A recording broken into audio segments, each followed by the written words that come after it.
Yeah. Well, I'm about to start some more drama. Am I gonna? I gotta get a filter. I don't got a filter. I just be whatever.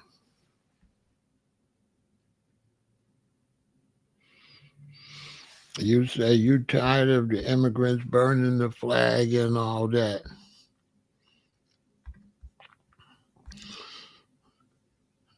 You know, yeah, that's whack. You know what I'm saying? That's whack. All right, y'all, let everybody get over here. I've been working hard. Let everybody come on in, everybody. Much love and respect. Even if I go off on you, just come back. I'm not going to hold it against you. I'm not going to even remember. Everything is for the moment. So nothing is personal. You know, I'm getting ready to be a big time rapper. And I'm getting antsy. I'm getting antsy now. I might just go in the studio one of these days this week. I'm getting antsy. I think I'm going to call the studio tomorrow and be like, book me. Because I'm getting antsy. The beautiful lady lioness. I'm getting antsy. I think I want to get in the studio. I just seen Two Chains in the studio. I think that's a fair. I'm like, man, I got some tracks. I'm trying to decide if I want to write. I don't think I want to write. Yes, beautiful. I love that name, Lady Linus. Ugh, I need a Lady Linus. I don't know if I want to write.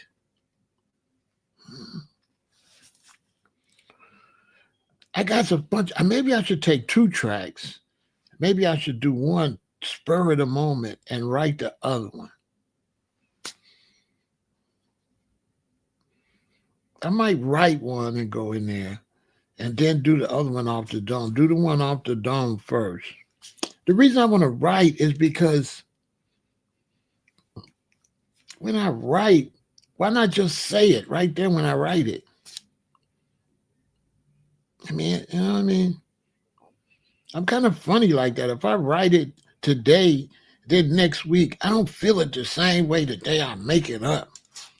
The day I make it up, I feel the best about it. Even if I was gonna write it, I gotta write it in the studio. I think I gotta write it right there in the studio and do it then. I can't. The next day, I don't know. My energy just, you know, I'm getting antsy though. I got a bunch of tracks, so I might do one off the dome. I might write one so I can see. I might do one off the dome. Let them punch me in, like blah, blah, blah, blah. All right, doing then make up the rest. Okay, punch me in. Blah, blah, blah, blah. Wait, punch me in. I just want to make it right there. When I listen to it, I want to know I just made it. But I might write one. I don't know.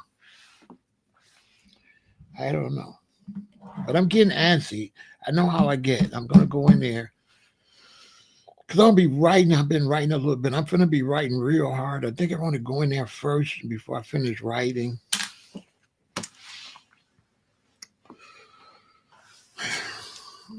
And then I got to work on a video. I need some ladies in my video. I need some. I got to give me some. I got to give me a lady for my video.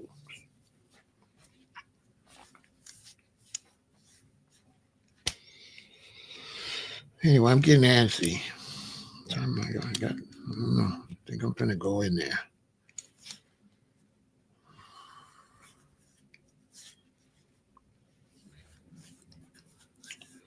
Let's wait till they get to 100 people in here. We'll start the conversation. Good to see you, Alexis. Yeah, I'm getting antsy, you know. Ugh. So I want to get in there. I think I'm getting ready to go in there. I can tell. I know how I get.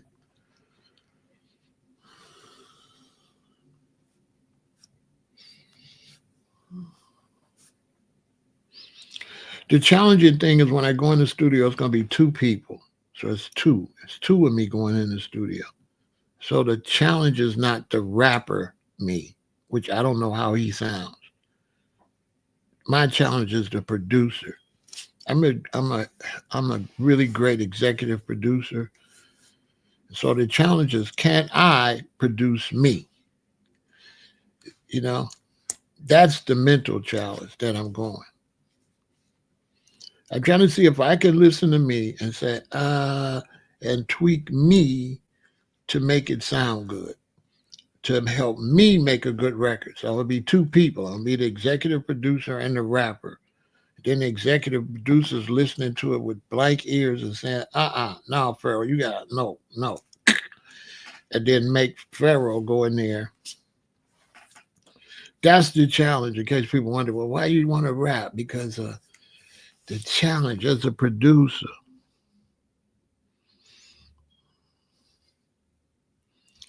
who is y'all? Who is y'all? I don't know who y'all is because y'all keep voting. I don't know who you are. I don't know who is y'all. Because a lot of black people voted for Trump. A lot of black men voted for Trump. I don't know what you're talking about. I don't know what you're talking about. I think you're stereotyping though black people. For sure you're stereotyping black people. Because if we vote racial, why has there only been one black president? Hey, listen, I'm gonna show you how a lot of people be saying make believe stuff. Now, see this person say we vote racial, right? How many black presidents have? If we vote racial, why we only have one black president? Which means, right, we've been voting for whites, right? You understand? You see the kind of nonsense that I got to come and regulate on social media? Now, we voted racial, right? We'd have a bunch of black presidents, right? Black folks voted for Kennedy. Black folks voted for Bill Clinton. Black folks voted for a lot of presidents that was not black. So how can somebody dare say a country that's over 200 years old and black people have been voting since they got the right to vote, and it's only been one black president? What evidence is it that we vote racial when the election is never racial? The election is always white. You see, people like this feed misinformation to the younger generation. A young generation will see this and believe this. This is what happens when you get on social media and you spit out false information. You understand? Okay, now look. He changed racial. Look what he says. Y'all keep voting racial. Now you vote liberal. See? See? When guess what? There was no liberals. Liberal is a new, see? Once again, a liar. Listen, let me break this down. He says we vote liberal. Got to be a young person because there was no such thing as liberals. There was no such thing as liberals. Liberals is a term since around the Obama era. But when you go back before then, there was no such thing as liberals. There was Republicans and Democrats, and there was moderates. And moderates were the ones that worked together. There was no such term. You never heard nobody talk about no liberals, liberal voting. So he's using a new term to try to stereotype black people that have been voting before there was even the term liberal.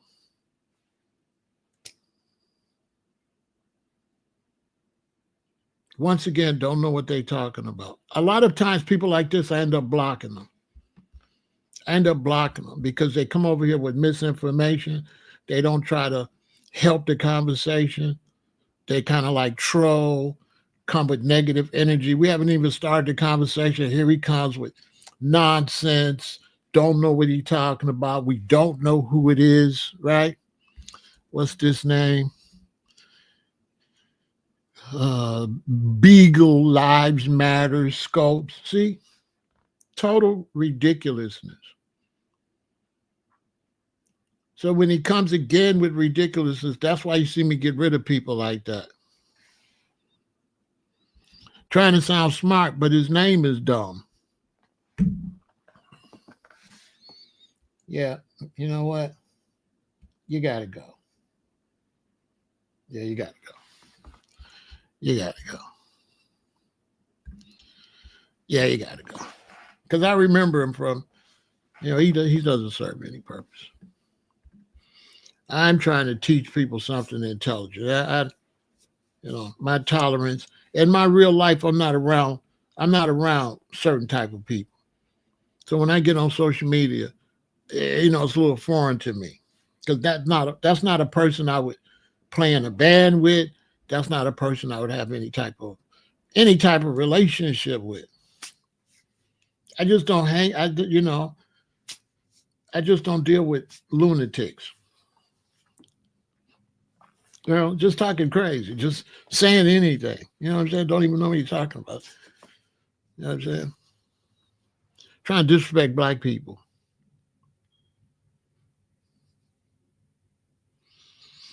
Basically. And this got nothing to do with black people because this thing been going on under the Democrats and Republicans. So you see, he don't know what he's talking about. Under Democrats and Republicans, they've been requiring us to learn Spanish. This is a fact. They required us to learn Spanish right now in Trump's president. They required us to learn Spanish under Trump last time. They required us to learn Spanish under every administration. There has been no administration that banned that.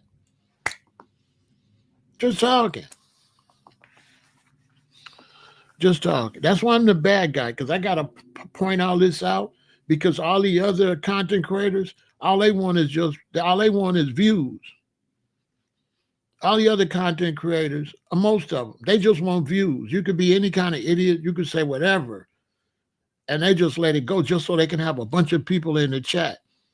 That's why my chat don't be moving fast like that, because I be getting rid of negative energy. I'd rather have a small amount of positive energy than a few positive and a whole bunch of negative energy. I don't need negative energy. I don't need misinformation. There's too much misinformation out here now for young people getting false information on this social media. There was no such thing as liberals. That's some new stuff. They just made that up. They just made that up, liberal and conservative. There was no such thing like that. Liberals and conservatives, right, were within both parties. So the term didn't get used to mean Democrats or Republicans. You had Republicans, some of them were considered liberal, some of them was considered conservative, some of them was considered moderate. On both sides, you had Republicans, liberals, conservative and moderates, and you had Democrats that was liberal, conservative, and moderates. And the liberals were too liberal to work with the conservatives. And the conservatives was too conservative to work with the liberals. So America always ran with moderates. The moderates were the ones on both sides that had a level head that would work to get bills passed. They were called moderates. Okay? Which means they gave and take a little bit. Because you can't get nothing done with liberals and you can't get nothing done with conservatives. You need moderates. Okay? They don't talk about moderates. They don't talk about moderates anymore. They start pushing liberal when they start pushing LGBTQ into the political arena. They call them center. Yep, they sure did. They call them center. They sure did. They sure did. Zip, zip, zip, zoom. They called them center. They called them center. They sure did. They sure did. They called them center. They was the ones that, could work together because the two extremes can't work together. That's why the country's messed up now, because all we got is conservatives and liberals. We don't have that many moderates to say, listen, y'all, we got to get this stuff done, right? You got the two extremes now. It's the two extremes. We can't get nothing done.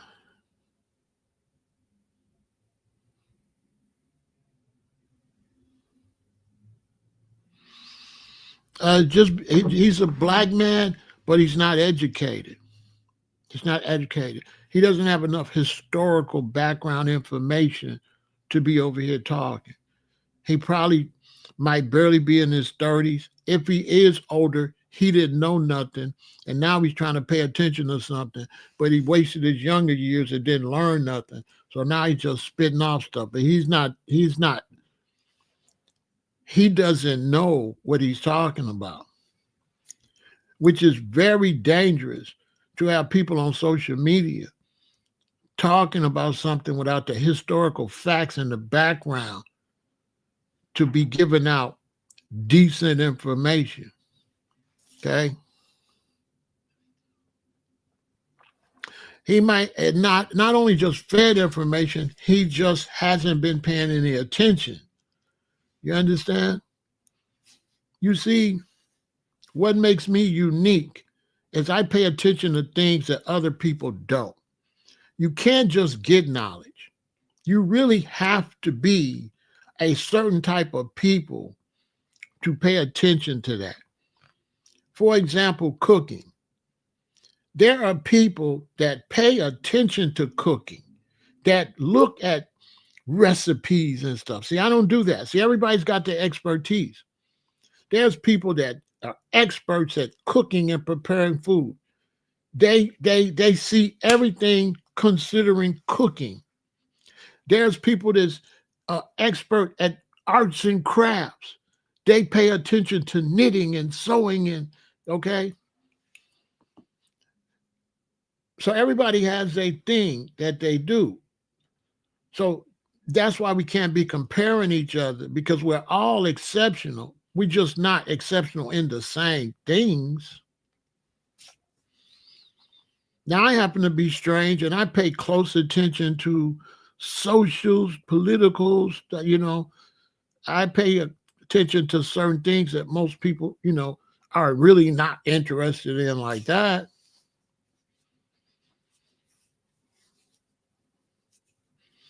So rather than, I don't pay a whole lot of attention to the voting, I pay attention to the whole process of what people are doing, like a sociologist. I look at, my father was like a sociologist, my mother was like a psychiatrist, so it's just a natural gift. It ain't not trying to do. But for sure, I paid attention to politics closely, which also has a lot to do with being in a major city in America.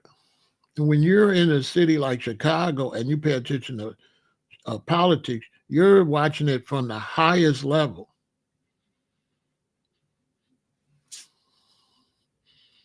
You understand? Chicago is called the Democratic machine. This is a very political city. Very.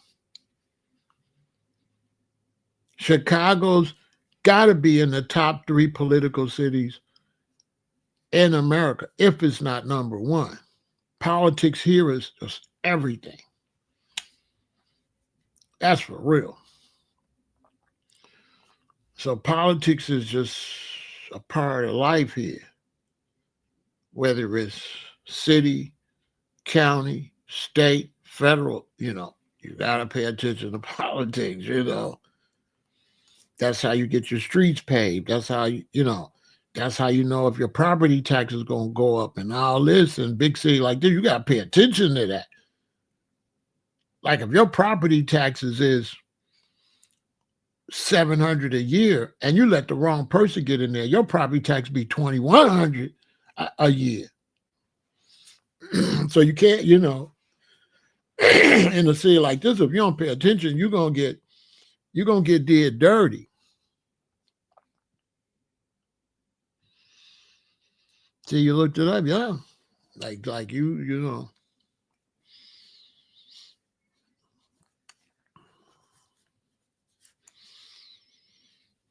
Black Americans, foundational Black Americans in Chicago, we be standing on business.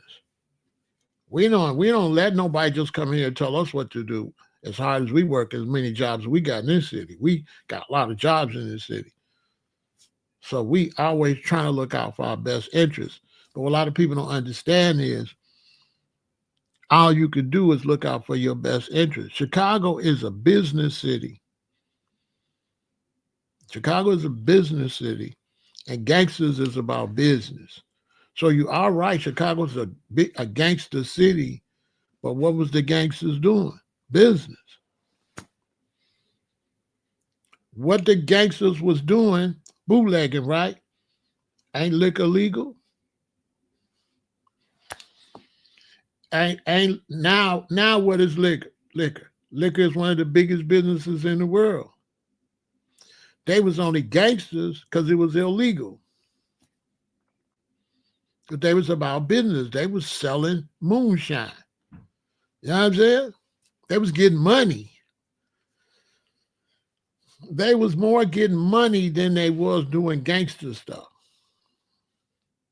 Al Capone was getting money first and foremost. You know what I'm saying? Because, if you don't work, you don't eat. So we're going to have this conversation. Welcome one and all. Now, I'm not hating on Hispanics. I'm going to be talking about Hispanics probably for a while with what's going on in LA. And I talk on base what stimulate me.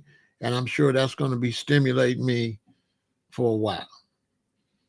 So I don't talk about something because it's popular. I talk about it because it stimulates my mind and make me want to talk about it. And I'm sure I'm going to be talking about this situation for a minute, especially since I lived in LA. That's my second home. And what I see going on with the illegal immigration, also by Chicago, being bombarded with Venezuelans over the last couple of years. I've been talking about it anyway. It's been not a great thing for the city of Chicago. It's horrific what alcohol does. Alcohol does nothing to your health unless you abuse it. If you don't abuse alcohol, alcohol will do nothing to you. Having a drink every now and then will do nothing to you at all. Most alcohol is plant-based, and it's a natural process for it to turn into alcohol. The Egyptians made beer. So no, that's false about alcohol too. Alcohol abuse destroys the body, but not alcohol. You got to say it right. Alcohol doesn't do anything to you. Alcohol is made from wheat, sugar cane, stuff like that. Alcohol is natural, especially if they don't add no artificial flavors. Stuff. Alcohol is plant-based, and abuse of alcohol, you got to say it right. Abuse of alcohol. No, alcohol is not a poison. Alcohol is not a poison. Alcohol poison, you got to drink a lot, right? You drink a lot, you get alcohol poison. So now alcohol is not a poison. Poisons kill you with just a little bit. Poison kill you. Okay? Poison kills you. Alcohol is not poison. Alcohol is a process what people do to take plants and kind of ferment them in a way and drink it. Man's been doing that from the beginning of time. In ancient time, alcohol was a medicine. So was opium. Opium was a medicine. The abuse of opium is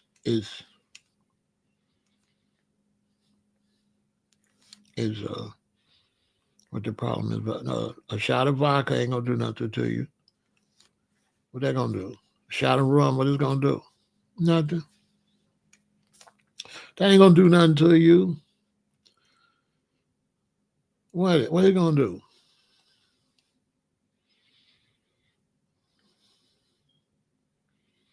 Meat is worse because you eat meat every day and it destroys your colon and everything. So if you drink alcohol as much as you eat meat, yeah, probably so. But alcohol is not causing colon cancer at all. Alcohol is not causing diabetes like that. Not really. Maybe in a few cases. The food is killing y'all. Yeah, alcohol is all natural. I got some alcohol in there. It's like ginger. It's like a ginger alcohol. It's real good. Take a shot of that. You know, back in the day, your grandparents, they'll take a shot like once a year. They considered it medicine. Yeah, they would take a shot. It was considered medicine. I mean, the coca plant in its natural state is medicine too. In South and Central America, they take the coca leaf and put it in there and chew on it, and it works like coffee. You know how coffee stimulates you with the caffeine? Well, yeah, the coca leaf got its natural little caffeine in it. So they take the coca leaf down south and put it under your tongue while they out there working. People go take it and process it and do stuff to it and turn it into something. Right? So let's take a break and then we're going to get in this conversation. Make sure you go and subscribe to Pharaoh Said That Live.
So yeah, alcohol is definitely good for you medicinally. Right? Like right here, I got some ginger rye. See how much I have it? See? See? It's just open. You can see I just took a shot, probably, I don't know when, a while ago. Winter, it's cold outside. I've been out there freezing. Come in, pour me a shot of this, or if I got like some phlegm or feel like I got a little cold, pour a shot of this. Wow. Let that ginger and that rye hit you. See? Ginger root. This is medicine. They just don't use it medicinally. Yeah. So, where did they get alcohol is bad from? Abuse, alcoholism, and putting artificial colors, artificial flavors, Mixed drinks, going out drinking every week, not using it medicinally. That's where. Same thing with tobacco. Tobacco wasn't never bad for you. The Native Americans never smoked tobacco. Cigarettes ain't tobacco. Cigarettes, see what I'm saying? Cigarettes got about 100 some chemicals in it. So now when you smoke cigarettes, they say tobacco's bad, but cigarettes ain't tobacco. Cigarettes ain't tobacco. Cigarettes is chemicals. But they'll say tobacco. But smoking tobacco once or twice a year ain't going to do nothing to you. Nothing at all. That ain't real tobacco, natural tobacco, Fanta, ain't going to do nothing to you like that. If you went and got some juice from the store and drank that every day, all day, you'd get diabetes. You know what I'm saying? You ain't supposed to drink juice like that. You ain't supposed to drink no whole quart of juice, 2 quarts of juice every day with no cane sugar in it or no other kind of sugar. That's too much sweet. So if you drank and you went and bought that juice, that popular juice out the store and drank 2 of those every day, that ain't good for you.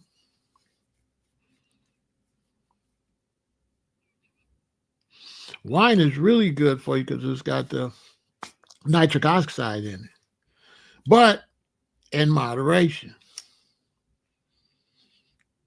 You know what I'm saying? Medicine is in moderation. Medicine,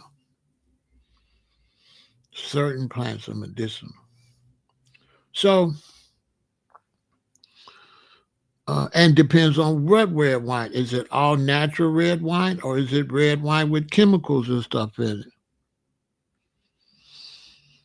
Yeah, cigarettes is like 100 something chemicals in it. If you open up a cigarette, you'll see that's not tobacco. It looked like paper.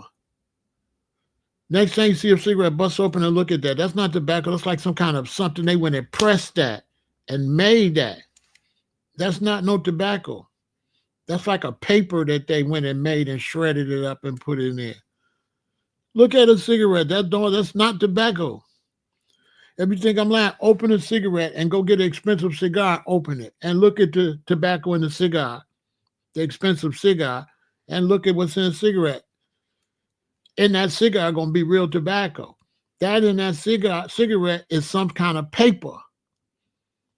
Y'all ain't notice it's paper? Just like the cheap blunts. That was paper. That wasn't tobacco. And them cheap blunts, that's not tobacco. Go to a tobacco shop and take a blunt in there. Ask them, is that tobacco? They're going to say, nah. Heck yeah. Go in a tobacco shop, take a blunt in there, a cheap blunt, and say, is this tobacco? They're going to say, absolutely not.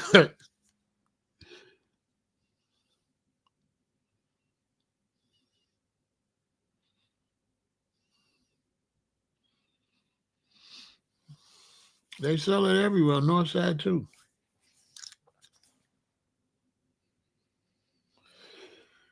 Yeah, my granddaddy rolled his cigarettes, rolled his own, but it wasn't this stuff.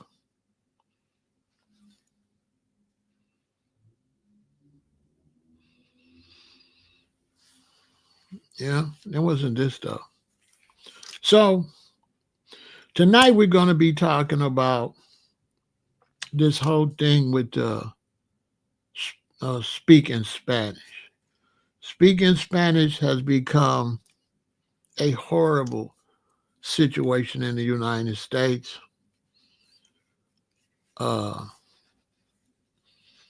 People, I got a lot of friends couldn't get certain jobs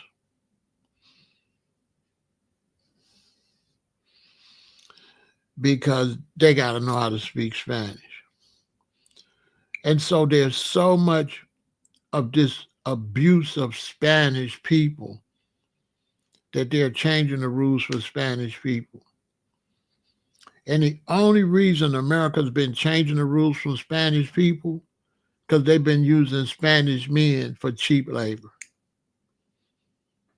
And so if if a man could get his patio done, he don't care. They'll call in the Spanish crew, and only one of them can speak English. And he talks to the other three. And they come and they do the work and they don't make hardly nothing. But they work real hard. So they still end up stacking money because they work twice as hard as you, right? So this is how they survive. But they've only been tolerated because to do labor. The first toleration of Hispanics coming to America, legally or illegally, right, was based on was California. And the reason that California was open to letting people come across the border because the rich people up in Beverly Hills and Hollywood wanted them to be their maids, take care of their children, wash their windows, wash their cars. They wanted them to be servants. Okay? So, you know how somebody say, well, liberals want to let them in the country? Well, guess who is considered liberals these days? Hollywood, actors, athletes, right? The ones that make a lot of money, right? In different things like movies and sports and stuff like that. Those are considered liberals. And these are the people that was open to these people coming here so that they could do their dirty work. Smokey Robinson is being sued right now for sexual abuse by Hispanic women that he had working for nothing because he learned from Hollywood. He learned from the music industry. And so the tolerance of Hispanics was always against Americans because it was always a way not to pay Americans a decent salary. It's never been a good thing. Never. It's always been a bad thing. It's always been a way where corporations can make a lot of money and don't have to pay no good wages, taking jobs from Americans, helping corporations have record-breaking profits rather than pay American citizens to do the work. This is why all the corporations are requiring you know how to speak Spanish. You can barely get a job if you ain't bilingual. Barely. Because they've been sold the country out so that they can get rich. When slavery ended, and by the time you got to the 60s, when black people said, we're not slaving for you no more, they went and got a new slave. Hispanics. They went and got Hispanics to be the slave. They still the slave today.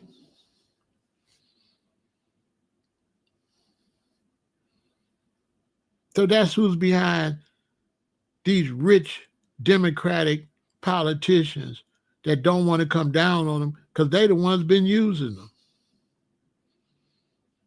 They don't want to pay Americans. They want you to vote for them, but then they want to get other people to do the work so you can't make a dime. That's what it's always been about. To use them people for cheap labor. Right? And they use them for cheap labor and use them for cheap labor and use them for cheap labor. Until certain Hispanics got lucky, became lawyers, went to school and stuff, and now they're using the Hispanics. That's why it's a problem. The reason the government is coming down on them because instead of Europeans having access to that slave labor and getting rich, Hispanics with money is using Hispanics as slaves to get rich. That's what the problem is. That's what the problem is.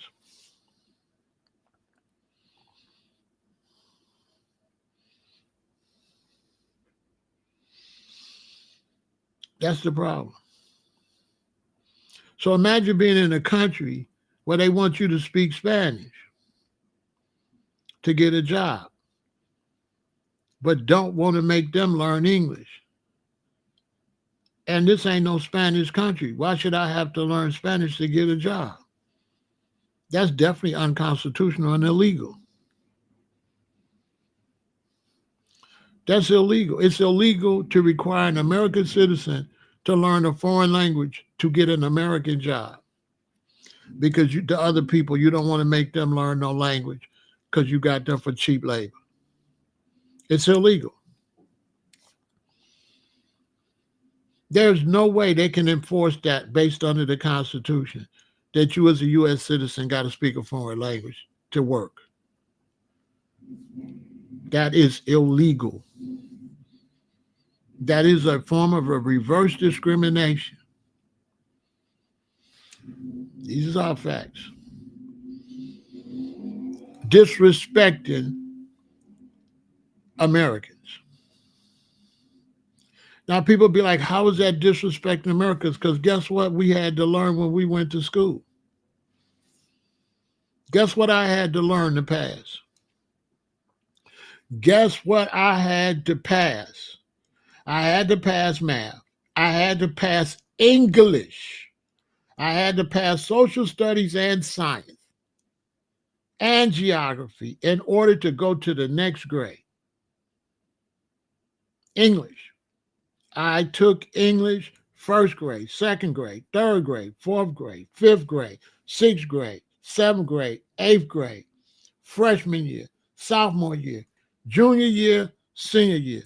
12 years of my life, I took English in order to be able to be productive in the United States. Then I go for a job, and then you tell me that's not enough. You need to know Spanish. That's illegal. That's illegal. It's the responsibility of the immigrant that come to learn your language. It is not your responsibility to learn their language. That is illegal.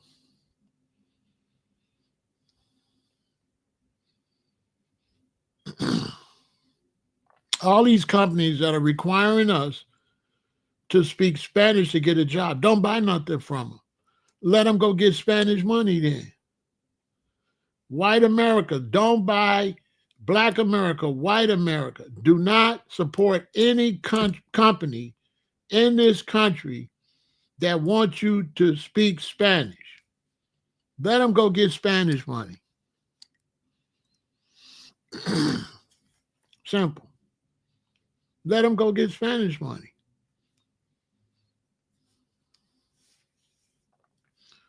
Why should we go back to school when we learn English? So now when you look at the schools where they did infiltrated the United States, they got language. They got something called language in the United States. Language means they want to teach you how to talk to all these other people for no reason.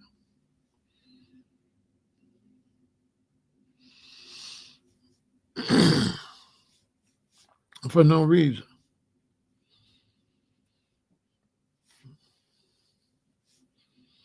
You can't require me to speak no Spanish.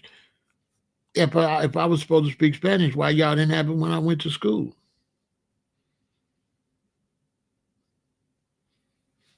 Make it make some sense. Why it haven't been a requirement? I thought we was required to know what we learned in school.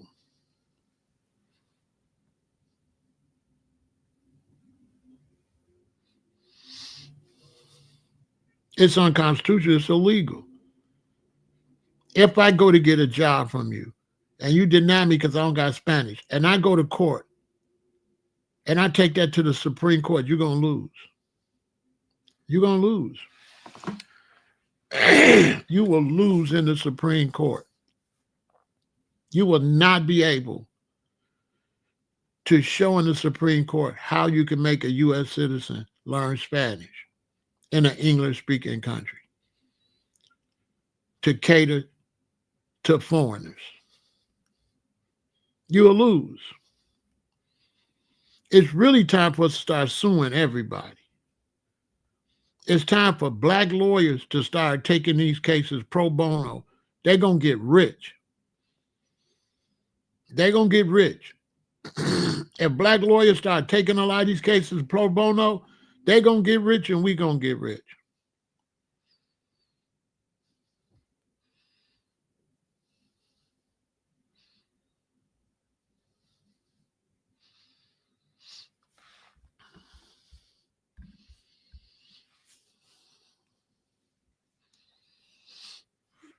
This is illegal. This is illegal. CVS is breaking the law. This is illegal.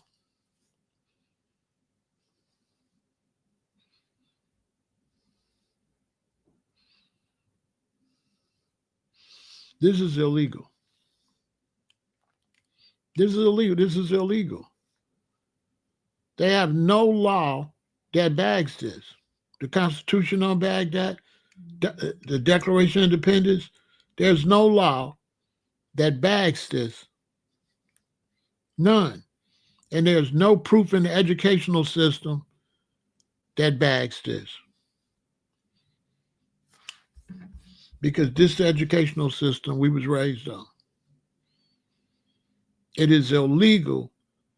All of the millions and millions of Americans that grew up in the educational system that took English all them years, this is illegal to turn around now and make English obsolete and waste our education.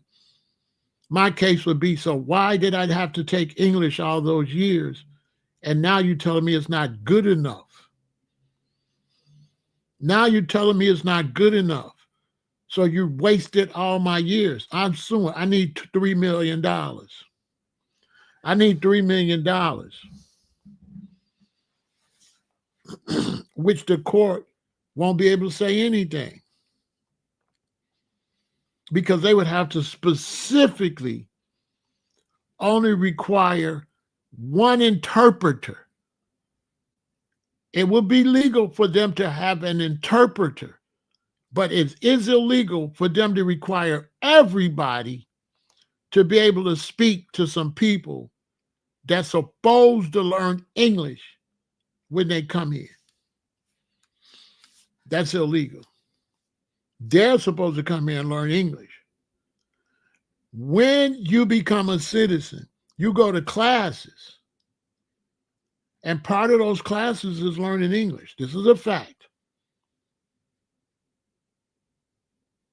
So when you got all this illegal immigration, they don't have to go through the process to become a U.S. citizen. You cannot become a U.S. citizen if you cannot speak English. Ask somebody.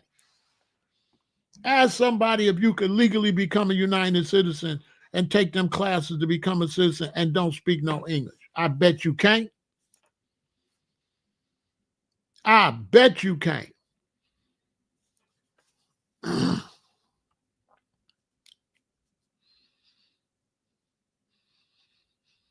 I bet you can't go through that process to become a citizen because you have to go through some courses. You're gonna have to speak English to pass. If you don't speak English, they're not gonna give you your citizenship.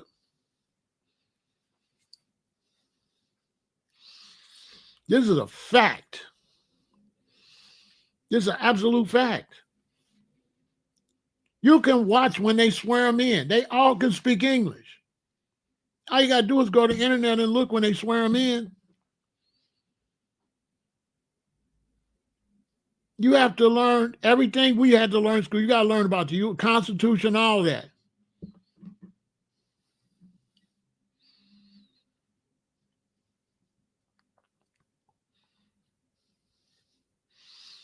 There's some exceptions, some, but if you take that exception and don't know nothing, you're going to fail. Ain't you, G-Rock?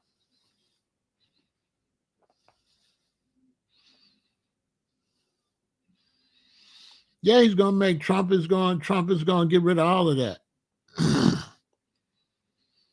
Yeah, the citizens exam is in English only. Yeah, for sure. You cannot come here and want me to learn your language. Now, if I go to Mexico or Spain, if I want to get a job, you say you got to learn Spanish. But you can't come to the U.S. and tell me I got to learn Spanish, and I'm a United States citizen. And the Constitution and all that stuff is written in English. One nation, under God, indivisible, with freedom and justice for all. That's all in English. Star Spangled Banner, and My Country, Tis Me, ain't none of that in Spanish. Constitution ain't in Spanish. The Declaration of Independence not in Spanish. If you was a judge and you held up, I got to learn Spanish, then you should be kicked out the country. You cannot be a United States justice and you demand we learn Spanish. America's an English-speaking country.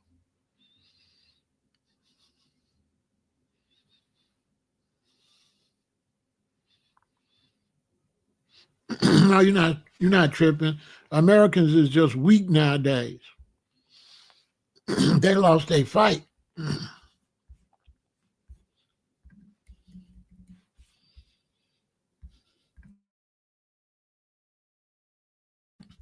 See, a lot of people talk about the 60s, but when I was a little kid in the 60s, it was all about fighting.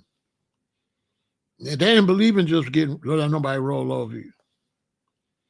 Now, this young generation, they ain't seen no fighting. They ain't taught to stand up for your rights.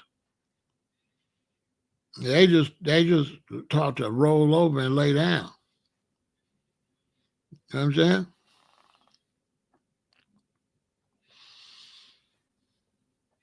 But once we start suing and winning them lawsuits, that's the only way they're going to respect you. Black Americans, you got to start suing. You got to start suing. White Americans sue. You got to sue everybody that demand you know Spanish. Sue them. They ain't going to win. They ain't going to win. Because the judge is going to say that's too broad. You have to have an interpreter.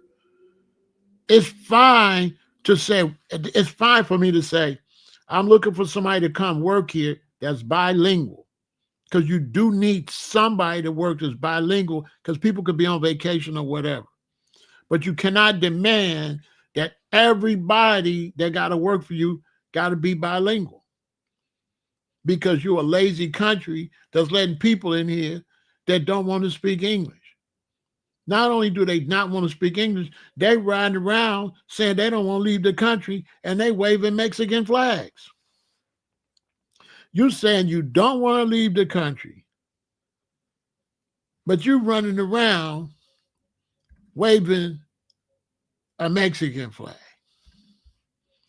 Now make any kind of sense whatsoever. Make that make some kind of sense.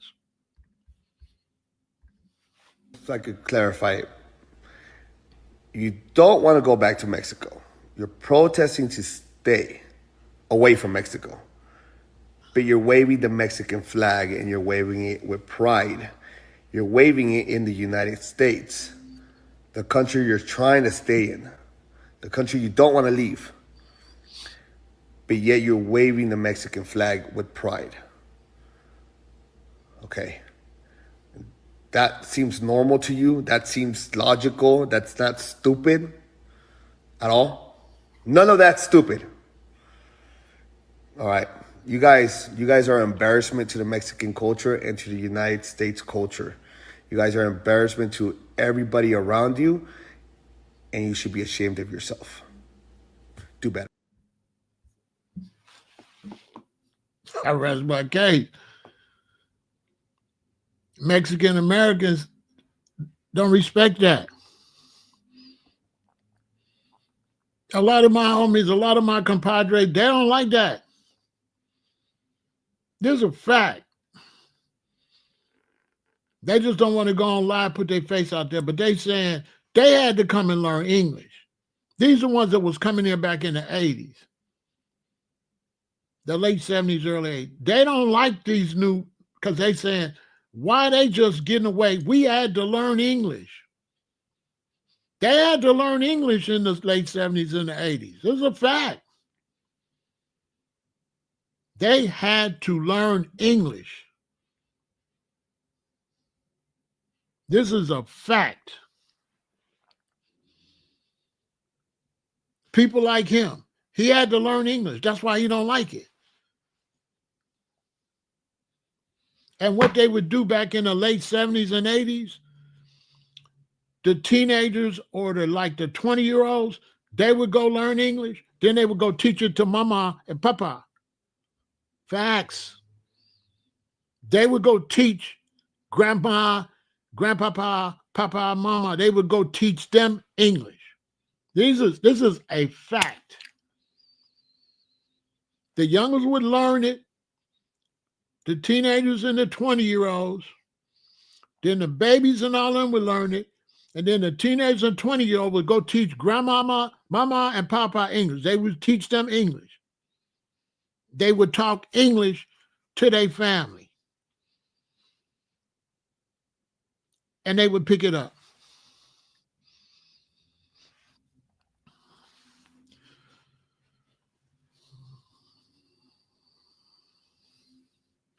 The reason grandpapa and grandmama don't want to learn, because the young ones don't want them to learn, and because America ain't making them learn. Back then, Samira, if you didn't learn, you was ass out. In other words, let's say we go to the aid office. I don't know no English. I'm 45, 50. She 45, 50. She know English. When it's time to go work to see a worker, I can't talk. They're going to tell me to sit down until they get somebody that's bilingual. And they're going to take the one no English. She's going to be the went in there, got where she got, and gone, while I'm going to still be sitting there waiting for the one bilingual person to finally get to me. So it was a disadvantage. You couldn't take care of no business because they wasn't going trying to get no whole lot of people could talk to you. You either know how to communicate or they might got a call. They tell you, well, listen, we'll get the interpreter in here next Thursday. Come back next Thursday, like that. Just like that. You got to wait till we get somebody in here to know what you're saying. Just straight like that. They would do it, but not in a timely manner. No. So that's why they had to learn, because you suffered if you didn't know. They look at you like you crazy. So you up here, you don't know how to talk? Really? Because you got to understand, immigration ain't just Mexican. The French come here and learn English. The Polish people come here and learn English. They ain't speaking Polish. They speaking English. Everybody come here. The Russians come here speaking English. This is a fact. Find me one Russian in America that can't speak English. Find me one person from France. Find me one person that don't know how to speak no English.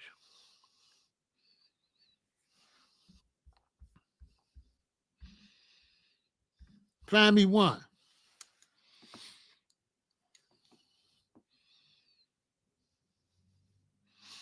Find me one. Find me one. My friend from Russia can speak English. They say, yes, do svidaniya. That means goodbye. They know how to speak English. They teach me Russian because they speak English. The Italians, they speak English. Go to Little Italy, anywhere in this country. Show me one Italian that don't know English.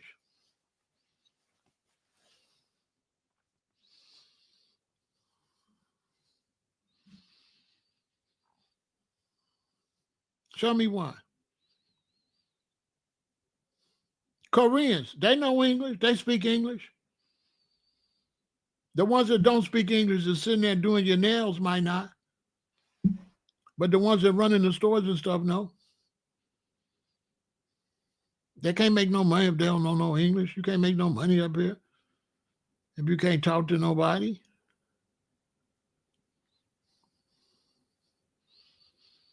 All the Arabs know English. At the gas station, you had any Arab wait on you don't know English? Y'all had one, you met one Arab don't know English? One. So this ain't nothing unfair. Everybody else learning it. Show me one African in America that can't speak English. One. Ethiopians know English. Nigerians know English. Ghanaians know English. They don't speak the same language, but they know how to speak English when they come over here because they know they got to. Listen, ain't no way I'm going to no African country and don't learn how they talk. That sounds stupid. Ain't no way I'm going nowhere and don't learn how they talk.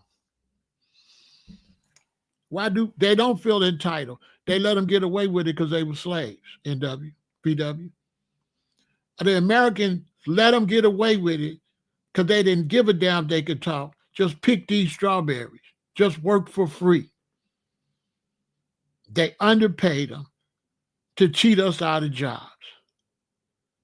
So they didn't care if they couldn't talk because they was nothing but slaves anyway. Mexicans came here as slaves. They don't want you to go nowhere because they ain't paying you legally. It's illegal labor. So they don't want you to go to no system. They want you to come up here.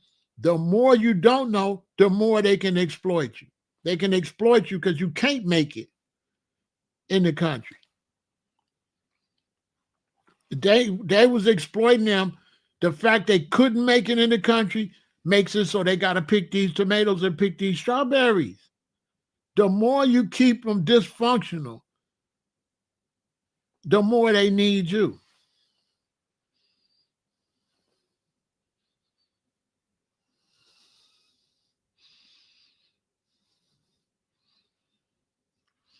They got the jobs that black people don't want, but they got them from a pay we don't want. See, Deanna, when you hear black people saying that, they don't know what they're talking about. They got them picking, we'll pick your strawberries, but you got to pay us a decent wage. So they don't got the job we don't want. They getting the pay we don't want. Listen, let's take a break. Listen, I seen Farrakhan say that. He didn't know what he was talking about. Come on, they got a job you don't want. Then he said, you don't know how to cut no grass. Then he cut himself. No, they don't got the jobs we don't want. They getting paid a salary we don't want. You pay me minimum wage or above, I'll pick every strawberry you got and tomatoes and do overtime. I could pay my rent like that. I could pay my mortgage like that. No, we don't want to pick it for no $2 an hour.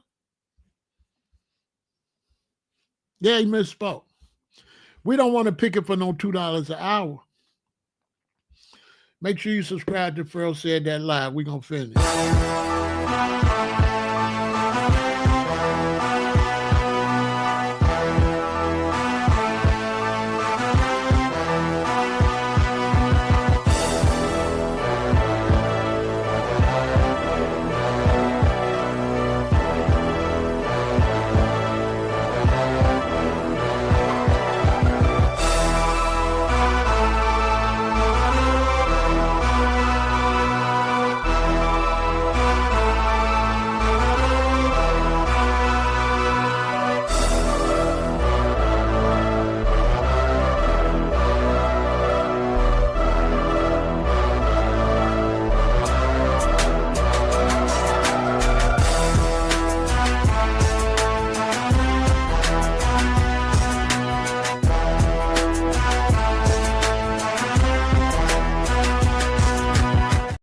You telling me when I got out of high school at 18 and you wanted to hire me to pick strawberries and I live right there and you're going to pay me minimum wage or a little more than minimum wage. You telling me I wouldn't have went and got that job until I started college? I might want to skip a year in college. You tell me I wouldn't have went and got that job. I still live with my mom and my daddy. That's good money. So they be saying black people don't want to work. That's all lies. Black people don't want that salary.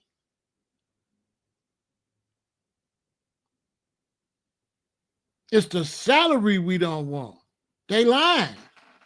Come on, they're doing a job you won't do. No, they're doing a job that we won't do at that price.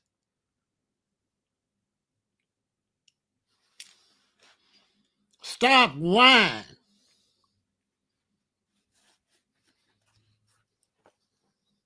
I speak for a lot of young black people. We don't want to do no job. Okay? Don't nobody want to go to work. We go to work to pay the bills. Y'all telling me y'all like getting up, going to work? See, they lying. Don't nobody want to go to work.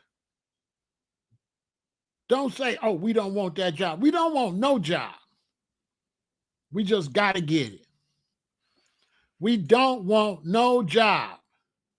None. We just need money. How you going to say we don't want that job? We don't want no damn job. They be lying, y'all. They be lying. We're not going to do it for that price.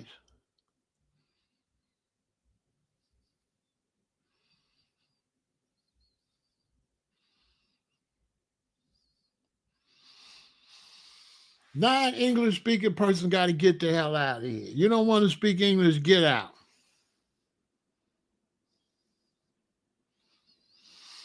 You don't want to speak English, get the hell out.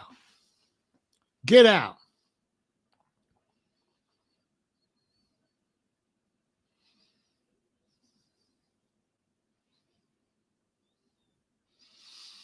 Not for long, they finna get the hell out of here. They ain't gonna make it another 2 years. They done.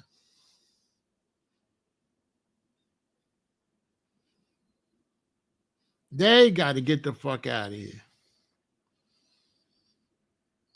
Ain't nobody gonna spend no money with them. They finna be out of here. People finna start complaining. People finna start complaining. I know I am. When I see a Hispanic and they don't speak no English, I'm gonna start telling them, hey, you don't speak no English? Go home. You know, go home. Just like that. Get out. You need to get out. You need to go home. Man, let me tell you something. To the young people don't know nothing. Not don't know nothing, but ain't seen a lot. Don't you know things be changing like that? Y'all is watching a change. What used to happen ain't finna keep happening. That shit over with. Remember I said it first. Come back and say, Pharaoh, you said that. That's all over with.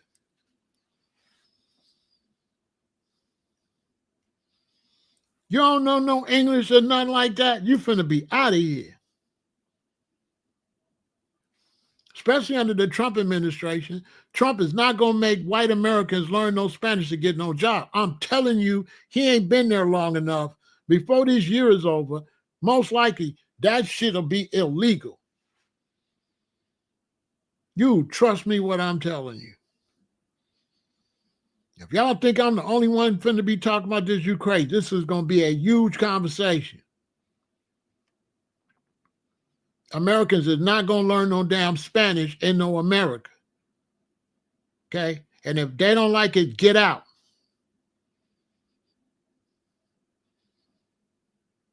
Because by the end of this summer, we're going to be boycotting all the businesses. We're going to do them just like we did Target. By the end of this summer, If you won't hire us unless we speak Spanish, we will not buy nothing from you. If I ain't good enough to get a job, I ain't good enough to buy your shit. Okay? And we'll start spending money with people that don't have that requirement. You don't got that requirement, let us know. We'll shop with you. We'll do business with you. We'll come to your clinic. We'll come to you.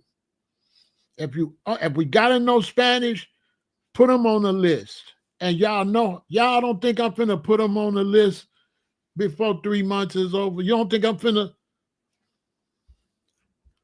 Listen, man, y'all know how I get down. You don't think I'm finna do them dirty? I'm already exposing Chick-fil-A, Center of Advanced Domestic Peace, and CVS is already in trouble. Because CVS keep playing with Fat Joe. Keep hiring Fat Joe. So we're going to get them the hell out of here anyway. It's going to be see ya VS. See ya VS.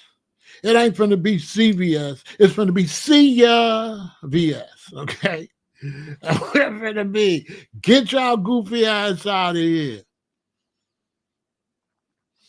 Get y'all goofy ass out of here. Let me tell you something. What you did yesterday ain't what you're going to be doing tomorrow.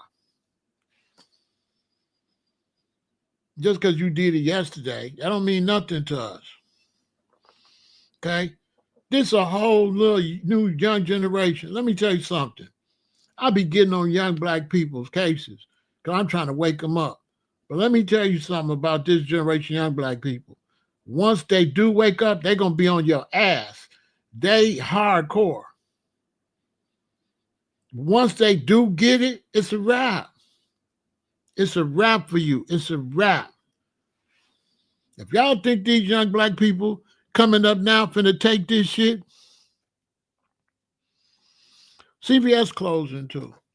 CVS and Walgreens is closing because people stealing everything. It's the junkie spot. That's why they're closing.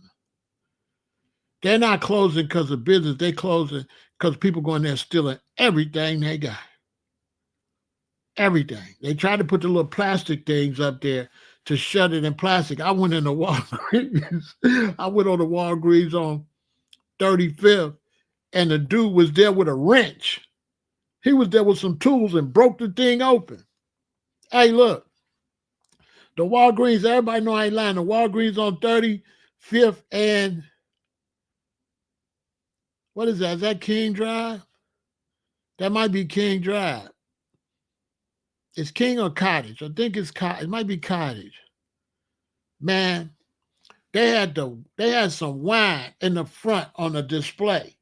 Dude came in there and was putting whole fifths of wine in his pants and everything. He took like 7 or 8 fifths, stuck them on his jacket, and just walked out.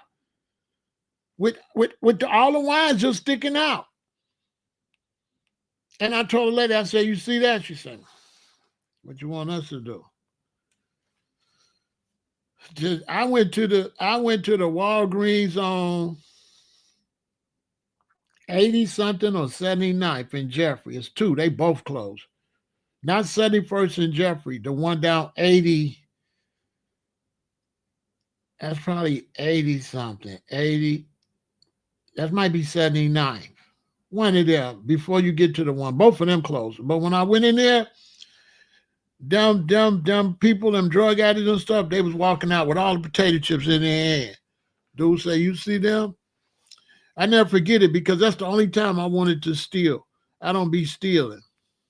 I wanted to steal so bad. Once I seen them, let them walk out of there, and the store was empty. They said, we finna close in about 8 days. And they had to store everything. But they had a whole bunch of pistachios with the sea salt, and them is expensive. So I went to a lady friend's house, and I kept telling her, I want to go up there and walk out with those pistachio nuts. But I said to myself, out of everybody walk out, when I grab 10 bags and walk out, I'll be the one, But I don't steal, but everybody was walking out. Y'all know how much pistachio nuts is? And they was just sitting there. And they finna clear the store out. So for 2 days, I was like, man, I want to go up here and get these pistachio nuts. I started to go up there and just ask the brother, hey, bro, can I just walk out with these pistachio nuts? I give you $20. But I didn't do it. I didn't do it. As expensive as pistachio nuts is, I didn't do it. Because I don't know how to steal. I don't know how to steal. I ain't been stealing since I was a little boy. Yeah, I ain't stole nothing since I was little. I was a little boy when I stole stuff like 9, no 10. I ain't never really did no stealing. I ain't really did no stealing once I got in high school. Yeah, I ain't never did no stealing. I was getting money. I've been getting money since 8th grade. But really, I was getting money since the 6th grade. About 6th grade, 5th, 6th grade, I was getting money. So I was stealing like in the 4th grade. And I would only steal it if I didn't have no money to buy the shit. And I didn't do that much, 1 or 2 times. You know what I mean? You know what I'm saying? Because I had money. I ain't going to get no karma stealing from these crooks, Teresa. They crooks. They crooks.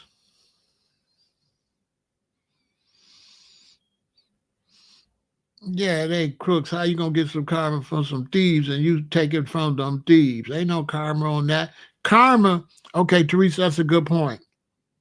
When you steal from corporations, that ain't negative. It's negative when you steal from people.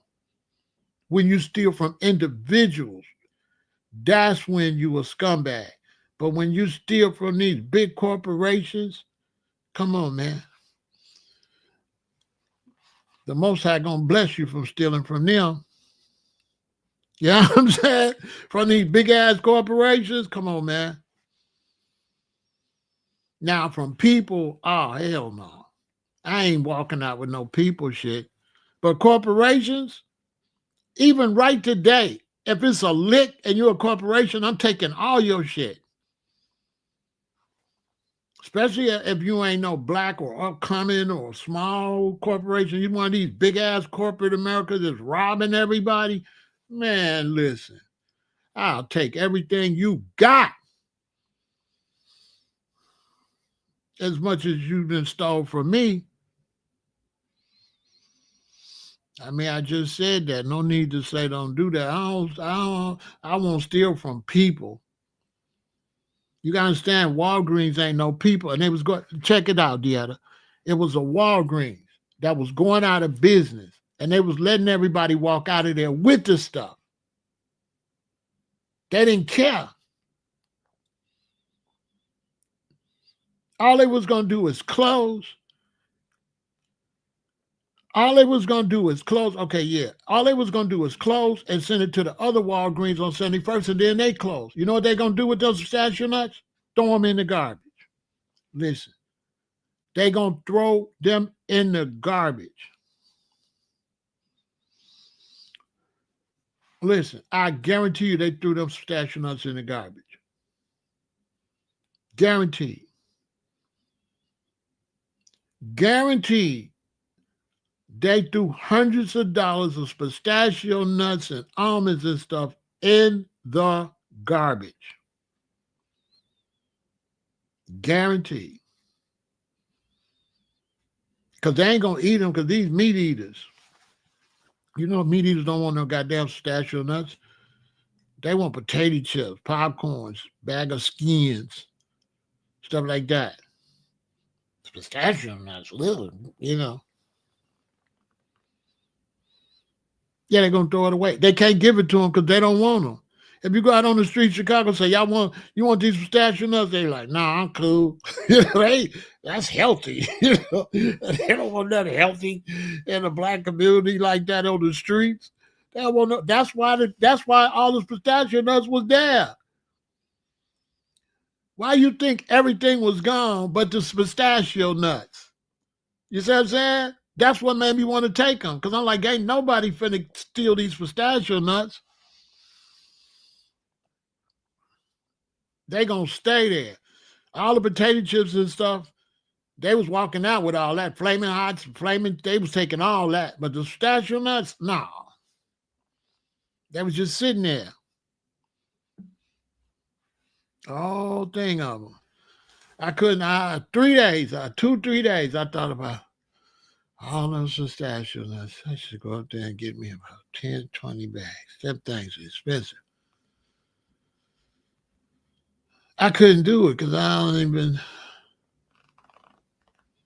No, I left. I couldn't do it. I'm not. I ain't been stealing. I ain't been stealing. I wasn't gonna drive back all the way over there and tell the dude, "Can I come steal these?" So I ain't wasn't no motivation for me to steal them. I really should have asked him when I was in there and grabbed them. I blew that. I wait till I left. I would have just asked the brother. There was a brother in there and he didn't care. They finna move him somewhere. He finna lose his job. So if I was gonna take him the way I am, I would have said, bro, how much you charge me to let me get all those pistachio nuts? They gonna throw them away. And I would have let him give me a price and I'd be like, bet. I say, bag them up for me. And I would have had him put them all in a bag and give them to me. And I would have walked out. That's how I would have did it like a player. I would have paid the bro. I wouldn't have, because when he seen the people walking out the store, he told the cashier, look, y'all, look. And they just let him run out. It ain't like I just went there and want to steal them. I was in the Walgreens. I was looking for something. I had a friend needed some tooth medicine. And I said, dang, ain't nothing in this store. And he said, no, we finna close in 3 or 4 days. Everything was empty. So when I got up to the cash register, a sister and a brother walked out with like 5 big bags of chips and stuff. Both of them, like 10 bags between the two of them. So the lady was on the cash register, the manager guy, he told the cash register, look. And they just walked right out. And he laughed. So that's what made me think, oh, it's a free-for-all. They finna close. They don't care. But I was trying to get the stuff back to the person, so I really didn't think about it till I got to the person and gave them their medicine. I started thinking, dang, I should have, you know what I'm saying? I had left before I started concentrating on, I should have got those pistachio nuts. And I asked her, I said, should I go back up there and get them? She said, if you want to. I was like, I just didn't ever go back. I should have, though. I should have went and got them. You know what I'm saying? So you say immigrants feel like America owes them opportunities. All the while, they don't respect Americans in America and actually have a deep jealousy of Americans. You're 100% correct. And also, a lot of these immigrants is crooks where they came from. A lot of them is crooks where they came from. They crooks. So a lot of bad people came up. And then a lot of them come up and they ain't got no respect because they come from a third world type mentality. They don't come from no sophisticated country like America. You understand? And when you bring people, if people don't take care of their house and you let them move in with you, they ain't going to take care of yours. Unless it's enough of y'all to overpower them to make them do it your way. And that's the problem with letting a whole bunch of immigrants in, because you're letting too many people in so you can't change them. They're going to come in and be around each other and support each other's behavior. That's what they're going to do. That's what they're going to do. They're going to come in and bring that bad behavior with them. Right? So it's people going to come in and bring that bad behavior with them. So that's why it was bad to have all them people run across the border, especially you don't know if they're child molesters, you don't know if they're kidnappers, you don't know what they are. You don't know if they with the cartels. You don't know if they Russians that got a facial surgery, Russian spies that went and got plastic surgery to look like Venezuelans and learn Spanish. You don't even want to go there as far as espionage and how far they'll go to bring spies in here with dirty bombs and stuff. See what I'm saying? So you think dude is a Venezuelan. He speak that, but he not even that. He's a Russian. He done got all kind of plastic surgery, got his hair dyed, is a master at the language of Spanish. You know what I'm saying? It's a security threat. If you know anything about spies and espionage. See, that was my first concern. Like, damn, America, you just letting anybody run over here? Remember they was seeing all them drones? And then it came out them drones was looking for a dirty bomb, but they tried to hide it. Remember, I was telling y'all to go get iodine? Remember they were seeing all them drones on the East Coast? Arabs can be great Mexicans or Venezuelans. Right over from Iran. Come across the border. You know what I'm saying?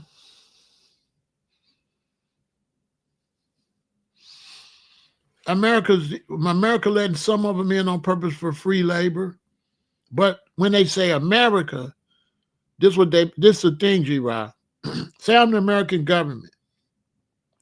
It's Americans at the border that's being paid by the cartel to let them in. So technically, some Americans are letting them in. But America is not letting them in. Some Americans are letting them in. Because for sure, some Americans are letting them in. They had to have a little tattoo.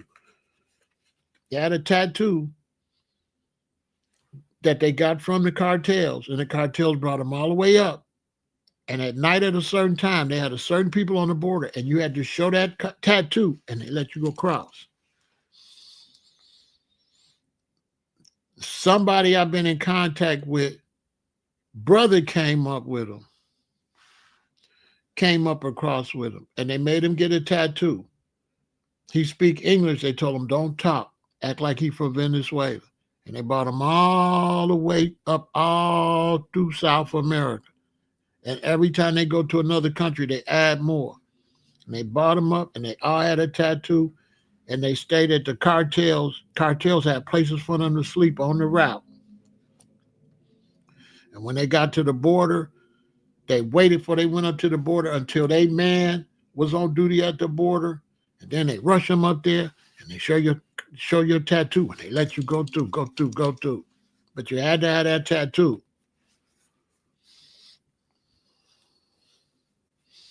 These are facts. When you do what I do, people contact you and give you information. When they see you an information person, y'all would be surprised how much stuff I can't say over here.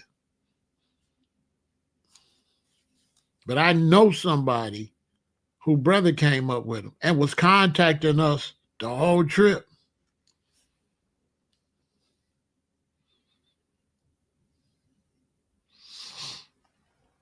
If they find out who they are going to jail.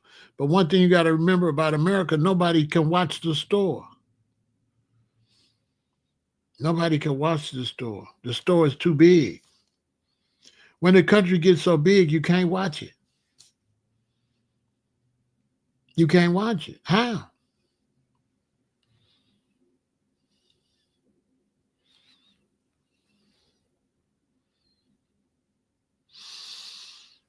Yeah, I know about it. Yeah, I know about the Coca-Cola company or racial discrimination. There's a lot of racial discrimination lawsuits all day. They're going to settle and just, if you got a good case, they're going to settle, give you a lot of millions, but you go about your business.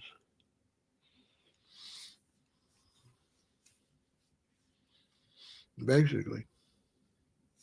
If you just want to hit a lick, you can get lawsuits all day.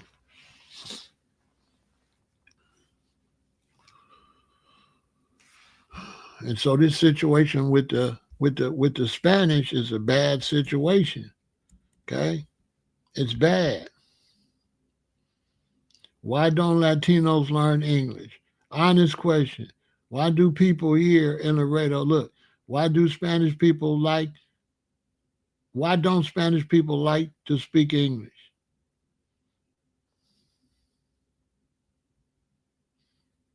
Any non-Hispanics getting tired?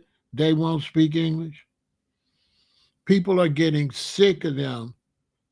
They're wearing out their welcome. Basically, they're wearing out their welcome because Americans shouldn't have to learn Spanish to get a job in the U.S.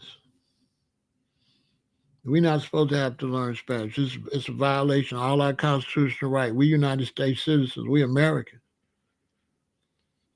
There, there is supposed to be jobs for people that are bilingual, but you can't demand everybody be bilingual.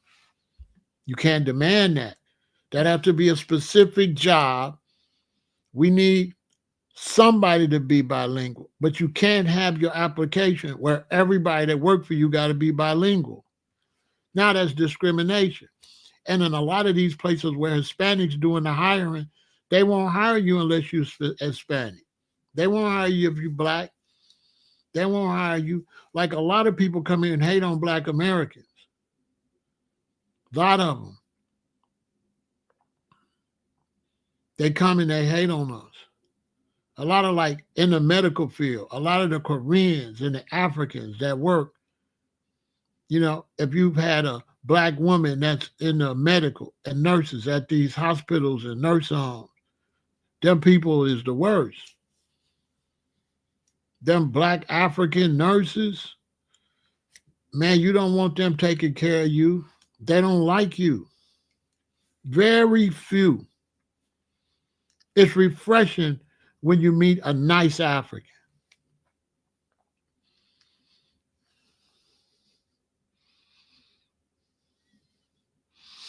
It's refreshing because for the most part, they jealous, they don't like you.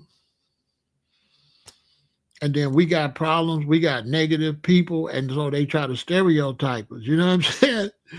It's like a two-way thing because we got wild, you know what I'm saying? Think if you're African and you run into one of these wild-ass shorties, cuss you out and all that and pull a blicky on you and all that.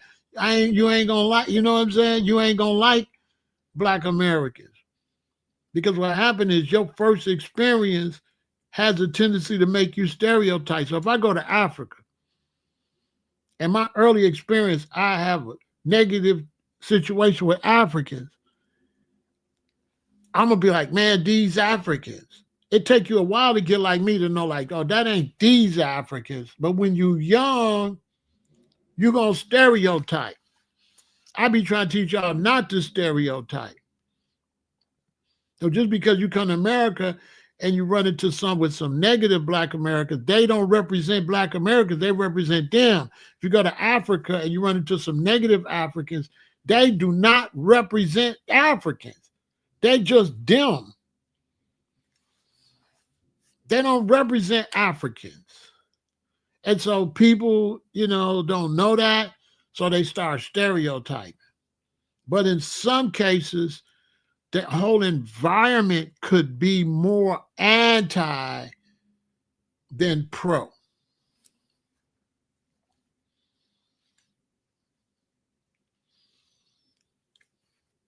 Because definitely with black Americans don't have no anti-African mentality. Because it's not a part of our culture to care about nobody else. So we're not really going out our way because you're African. And black American in our society, I meet you African, I don't really pay no attention to it. You're just like another person. But other cultures, they really into that. Black Americans, we're not really into that like that. In our natural way of life, we're not really into that. We don't really pay no attention to you if you're a Korean or whatever. You only get on our radar if we have a problem with your group all the time. Then we start saying, man, they act funny. But other than that, if you just visiting and you ain't known, your people ain't known for acting funny, we don't really pay no attention to that. Don't nobody be walking around paying no attention to Africans or Jamaicans or nothing like that. Black Americans, we don't do that. Because we don't really be around other people like that, just walking up and down the street.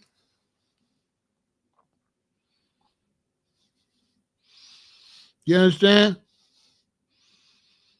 Yeah, we don't really do that. We don't really pay no attention to that kind of stuff. We don't, that's not our culture. We don't do that. We don't do that weirdo stuff. Black Americans just pay attention to Black Americans, and we just don't like people we've had experience with, which is Black Americans. It's who we be beefing with, who broke in our mama house and all this. Ain't no African broke in your mama house, right? So, you know what I'm saying? And so we kind of like only deal with people we've had problems with. We don't be having problems with Africans. I mean, in Chicago, in a small place that might bother you, Chicago, we're not going to see they trying to fit in. Chicago's so black that we're in the black neighborhood, so we don't know what no Africans is doing in Chicago. Chicago's black. So when you're on the south side, when you're on the west side, it's all Black Americans. And then there's some sprinkles of some other people. But when you sprinkle, don't nobody see you. You understand? Chicago's like Black American culture. If you're a small place, you're going to see it. A big ass city like this, we don't see that. This is a fact. We don't have no problems with no Africans because there ain't no Africans. And the Africans we around is cool as hell. Hold on.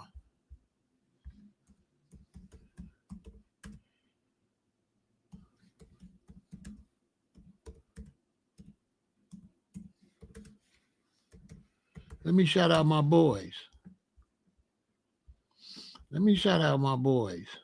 Show you what I'm talking about.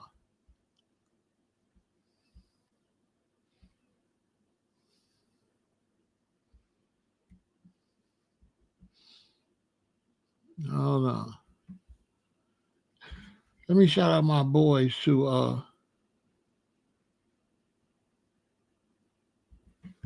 let me shout out my boys, man. Sure. Let me shout out my boys.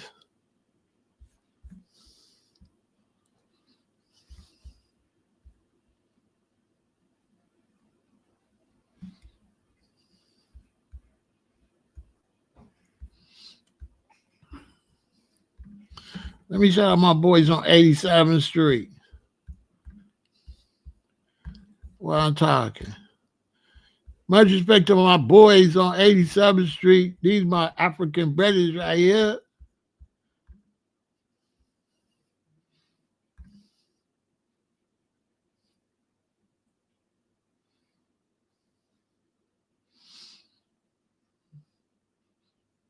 This is why I be getting my hats at. You see on the left on the top, see all the Rasta crowns?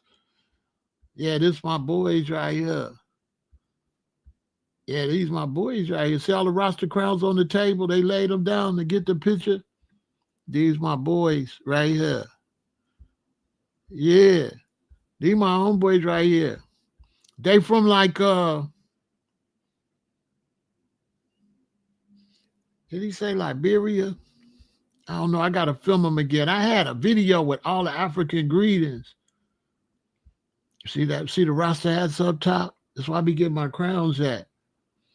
These my boys though. They on 87th Street. They cool as hell. Yeah, these cool. This my partners, man. I fuck with them, boy. Listen, stop playing. They right in the black community. They serving Black Americans.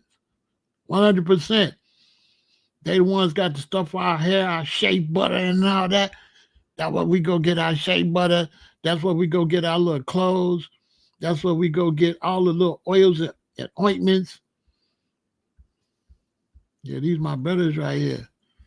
On my soul, these my brothers. Yeah, these my brothers. I gotta give them a plug. Yeah, I gotta give my boys a plug. No, I gotta give my boys a plug, man. Look, they got everything. They got everything. Okay? These my boys right here now. Okay, don't get it. Look at the roster towns up at the top. That's how I be getting my crowns, y'all. If you in Chicago and you got dreadlocks, you need a crown, go over there on East 87th Street. Go over there on East 87th Street. They're my boys right there. On my soul, they're my boys. Yeah, I mess with them heavy. Yeah, these the guys right here. Last time I went in there, the owner had his son working behind the counter. He was like, man, dude was number probably like a freshman, eighth grader or a freshman. He was back there working. I gave him $20. I told his daddy I gave him $20, man. I see him back there working. I was proud of him, man. He was back there doing his thing, helping his daddy. His daddy cool as hell.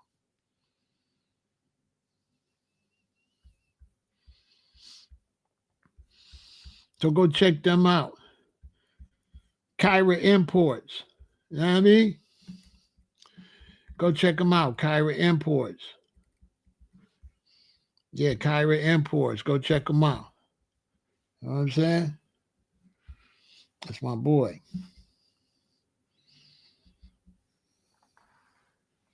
That's my boy. Go check out Kyra Imports. Lady, you want to get, if you want to get your lady, you want to get your black soap. You know what I'm saying? You know what I mean? You want to get your stuff, Kyra Imports, right there, boy.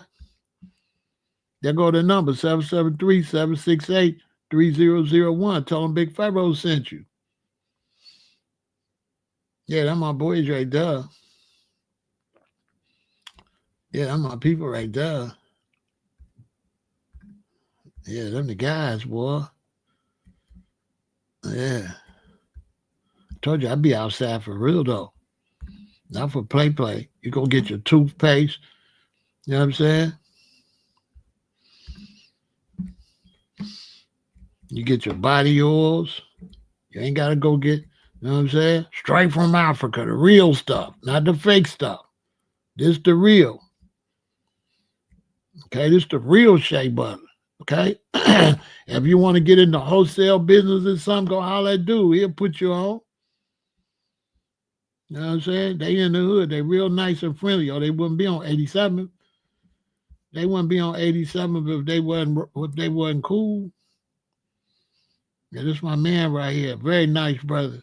Not no fake nice brother. No, he really that. He really a nice, kind brother. Serving the black community. You know what I mean? Look at the camouflage skirts for the queen. Boy, listen. Boy, you know this is fire. You know this is fire right here for the queen, boy. That ain't fire for the queen right there. Stop playing. That's not fire. They got that fire, y'all. On my soul. Yeah, these my people. I gotta give my people a shout. Look. Boy, they be having us looking good. Look at that. I mean, I love them brothers and sisters over there. They cool. Yeah, they cool as hell. On my soul. You know what I mean?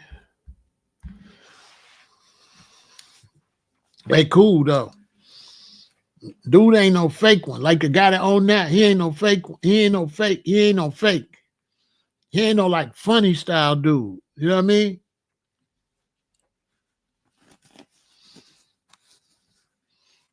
Yeah, I know Quality Sin on 79. But I always go to Kyra though. Because I like the brother. The brother's like a real humble brother. And then they got more because I had to get crowns. And they the only ones got the crowns. So I be having to get crowns. I be going through my crowns. You know, like when they get warm like this, I get a fit. I need a crown to go with it. So I go there.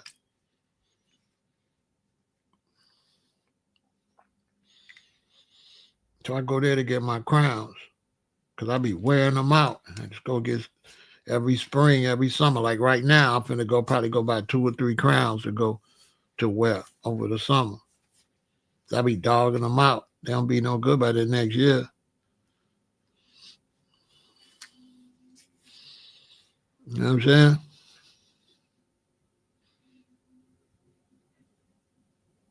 Crowns. This is crowns. Hold on.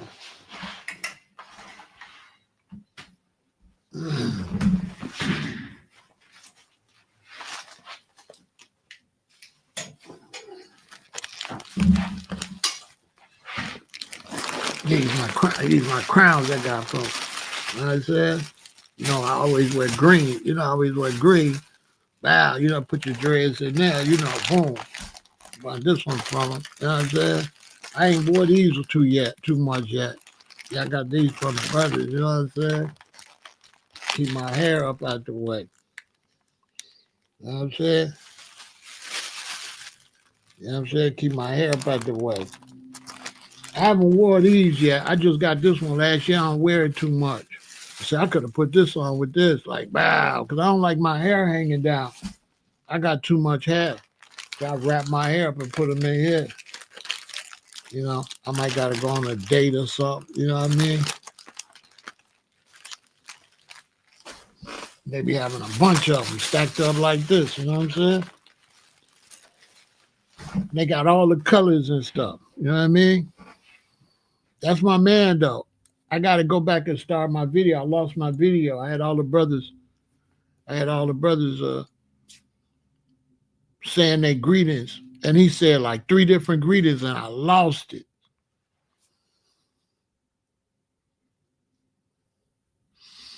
Yeah, the Dunder hats. But we call them, you know, we've been calling them crowns for years. You know what I'm saying?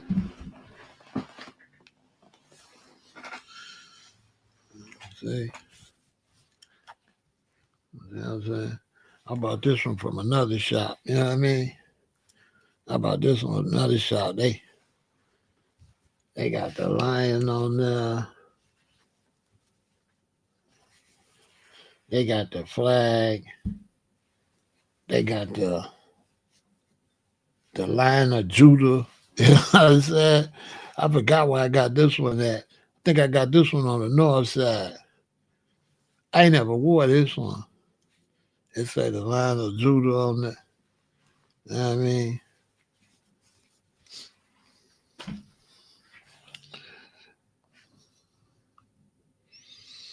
Or you can order it from them probably if you call them. You know what I'm saying?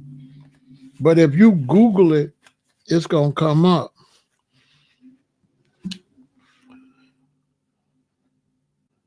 The one at Howard Street, I go up there too. I go to the one on Howard Street. And then I got to go. They got an African shop up there, they got a vegan African restaurant up there I got to go to.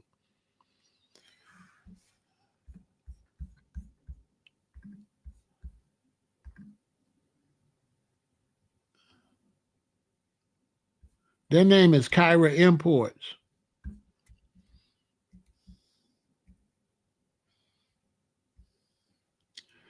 They name Kyra Imports.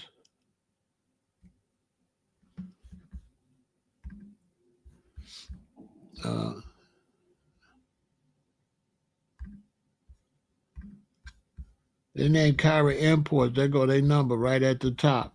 You can email them at kyraimports@msn.com. You see it on the top left corner? Up at the top, and it's called Kyra Imports. They number 773-768-3003.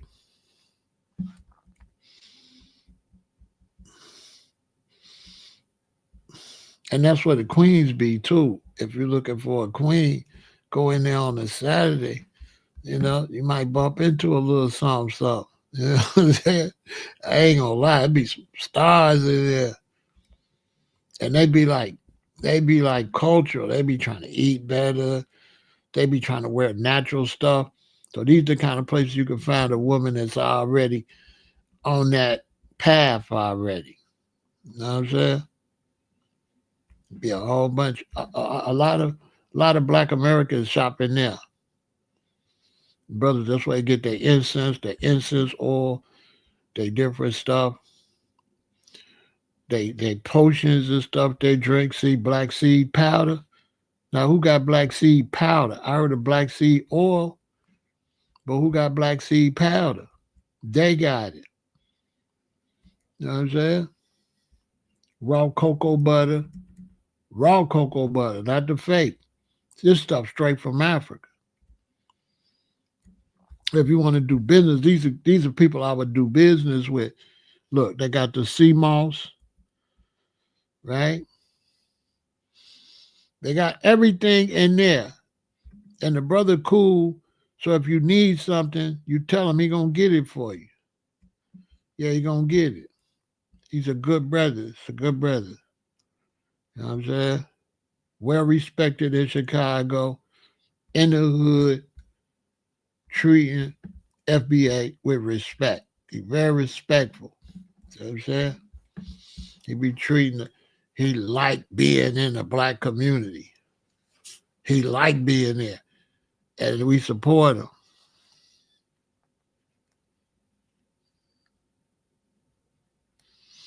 I don't know, they might call him. But I know the brother cool though.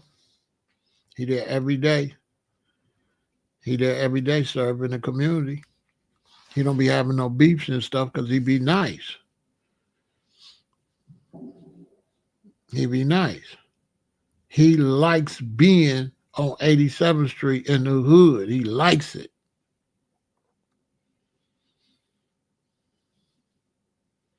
He loves it. He's always got a smile on his face, and he always got good service. See, some of them African countries is cool as hell. They ain't all the same.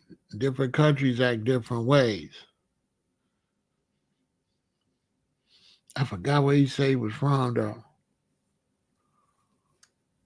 I'm gonna record him again. I had him recorded, and I said, "Give me an African greeting," and he gave me three different ones. He was like, "Well, this tribe say this." Then he said, "This tribe say this." I had a bunch of them. I lost them. I was collecting African greetings. When I run into the brothers and sisters from Africa, I tell them, I record them. How you say hello in your language, and they say it. And I had collected all, oh man, I got to go start all over again. I had East Africa. I don't want to think about it. It was a nice collection. I was going to make a video out of that.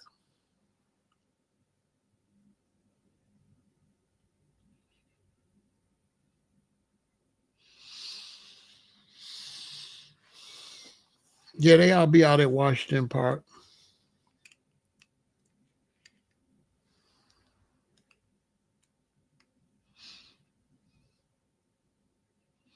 There are no Spanish speaking class in the hood, but we need to start language learning clubs. I don't want to learn no motherfucking language. I don't want to learn no language. I want to learn somebody else's language for. I don't want to learn nobody's language. If I go visit that country, I'd use a translator on my phone, then I'm the hell up out of there. Well, I ain't gonna be talking to nobody. What I need a language for when I ain't finna be around them to talk. I live in Chicago. Ain't nobody to talk to but Black Americans. So I might learn a language and use it where? Where I'm gonna use it at? I live in a Black American city. Chicago's Black Americans and white Americans. That's Chicago. And some Hispanics. But Chicago's Black and white Americans. I'm never gonna get to use no other language. I just be learning it for nothing. For what? You know what I'm saying? I can go take a trip and turn my phone on and they talk and my phone going to tell me exactly what they said. They got some apps out of this world. They talk, my phone going to tell me exactly what they said when I talk, that my phone going to translate it to their thing. You know what I'm saying? I don't be wanting to learn stuff just to learn it. I only want to learn what's applicable.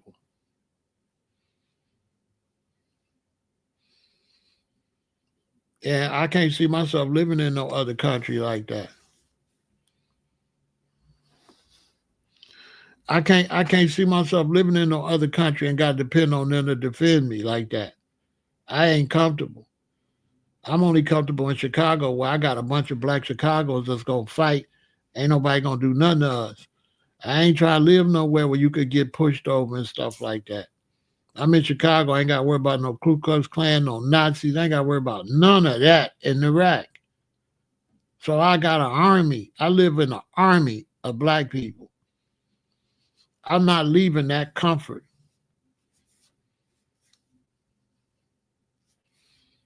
Mm-mm. LA used to be cool, but they let the Mexicans take over LA. So I wouldn't be comfortable in LA. I'm just keep it real. You know what I'm saying? I'm in a city where ain't nobody want no smoke. We heavily armed. We heavily militant. We don't really play like that. And this is the blackest, strongest black place in America. Hands down. There ain't no city as strong as far as being black as Chicago. That's a fact. Don't nobody play with us like that. Show me a video. We don't got no Karens. Show me a Karen video in Chicago.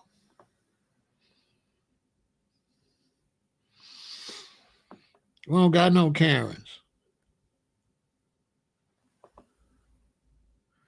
We don't got no Karens or no shit like that. Most white people in Chicago is kind of cool. They're a little different. They're a little multicultural. It's a fact. Most white people in Chicago, they might not just be around black people, but black people don't make them feel uncomfortable. They're not uncomfortable around black people. They see Chicago is a mind your business city. Chicago's not a, we don't do that in Chicago. When we go downtown, everybody just minding their business. It's a white dude down there with his wife and children. It's a black dude over here with his wife and children or his people. It's a Hispanic dude there. It's a this dude there. You mind your business in this city. You can't, you understand? This is a city you'll get beat up for messing with somebody. This is a city that if we downtown and you some black dude and you picking on some Arab family, you're going to get checked. Black people going to check you.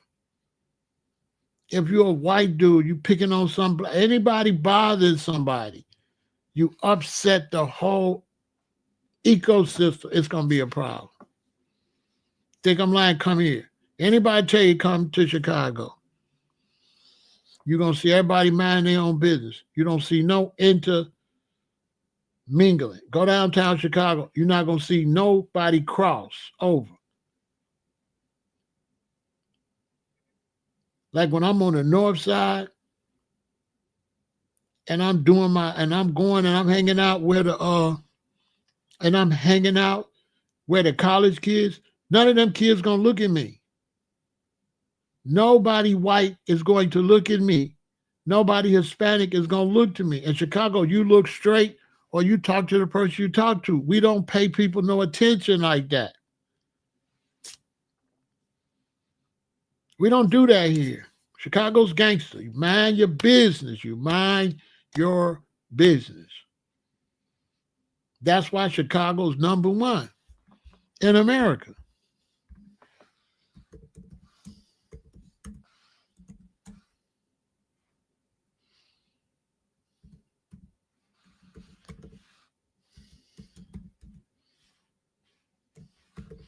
That's why Chicago's the best city in America.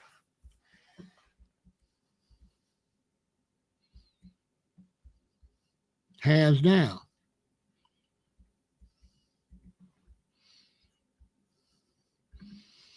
It's a fact. Chicago better than everywhere y'all live at in America. It's the best city in the United States. Eight years in a row. If you think I'm lying.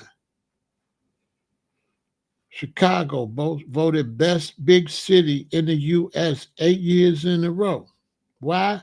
Because when you come here, everybody mind their business. Everybody have a good time.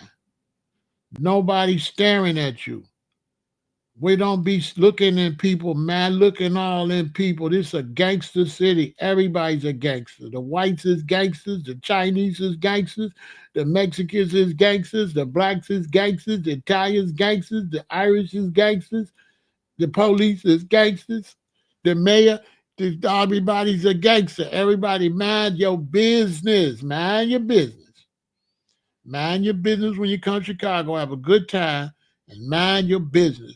If you want to beef, go down in the hood, go down in the trenches. But they're not going to beef with you in the trenches unless you somebody in the trenches. You got to be the opposite guy. You got to be dude in there. They're not going to just on beef with those strangers. They're going to beef with ops. If you're not no ops, they don't pay you no attention. It's a fact. Best city in the U.S. 8 times in a row. You know what I'm saying? That's why I got so many white friends and Polish friends and Asian friends and Puerto Rican friends and Russians and Polish and in Chicago. We don't do none of that weirdo stuff. We don't do weirdo stuff. Gangbangers gangbang with gangbangers.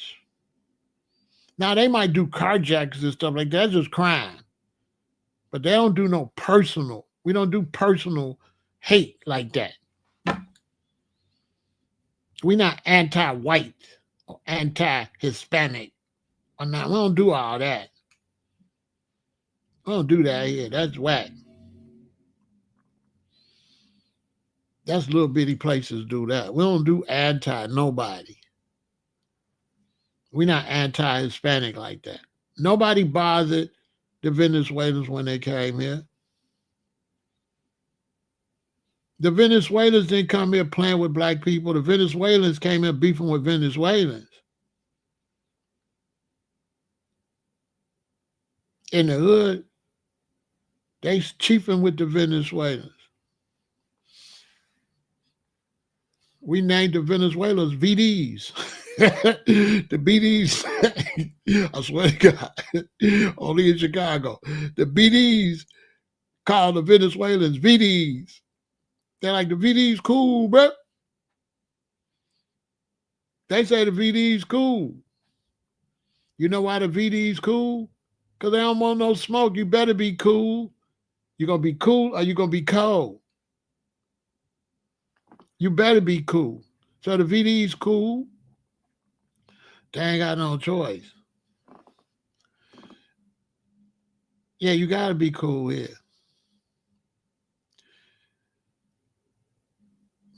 We don't have white boys here. We got gray boys.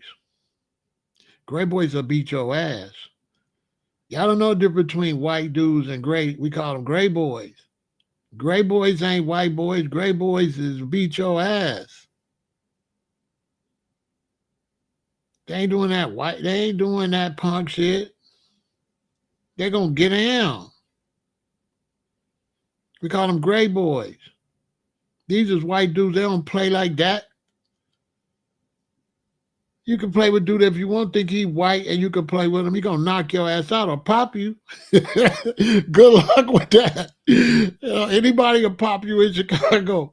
Seriously, like this Chicago, like leave motherfuckers alone. You can't bother people here. Now you don't bother people here. It's a no-no. You come downtown, you go to the jazz fest, or you go to the blues fest, or you go somewhere. Gray boys is what we call white dudes that's with the bullshit.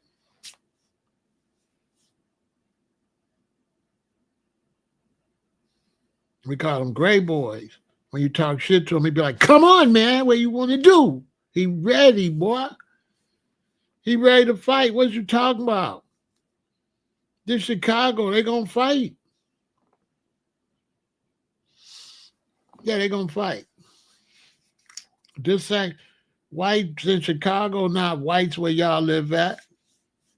No, it's a different white people live here. They don't play like that. You gonna get yourself hurt. You gonna get yourself hurt. Okay? You're gonna get yourself hurt. You're gonna be messing with some gangsters. You're gonna get yourself hurt. Because like everybody in Chicago got a gangster somewhere in the family. Everybody got a cousin that's a BD or a GD or mafia or Polish gang or Russian mob, or everybody got the gangster in their family. And every Asians got Yakuza and triads. Yo, you can't, yo. Everybody got that in their family.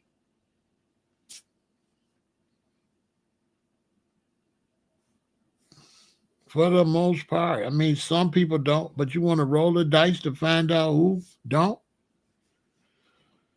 So we just don't do weirdo stuff here. We don't do race. We do mind your business. It's a mind your business. That's why I'm so fair and balanced. It's a mind your business. It's people, positive people's over here tell you. Um, a couple of people came to visit me here. Will of the Most High came, he'll tell you. They had a beautiful time. Nobody looked at them twice. Nobody paid them no attention here. We went to the north side, the restaurants and everything. Everybody treated them excellent. Went to the Thai restaurant, we got excellent service. They don't do that here. You can't do that here. You can't bother. You don't bother people here. That's why I don't want to leave, because other places is funny acting.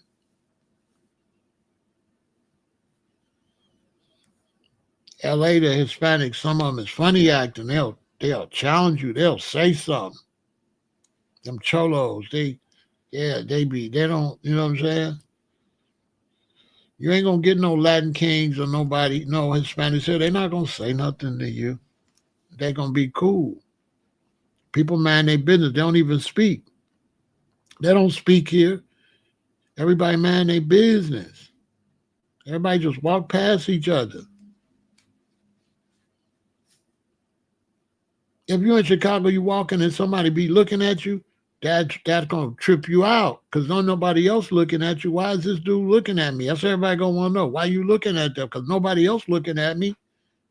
Everybody else, is just in their own world.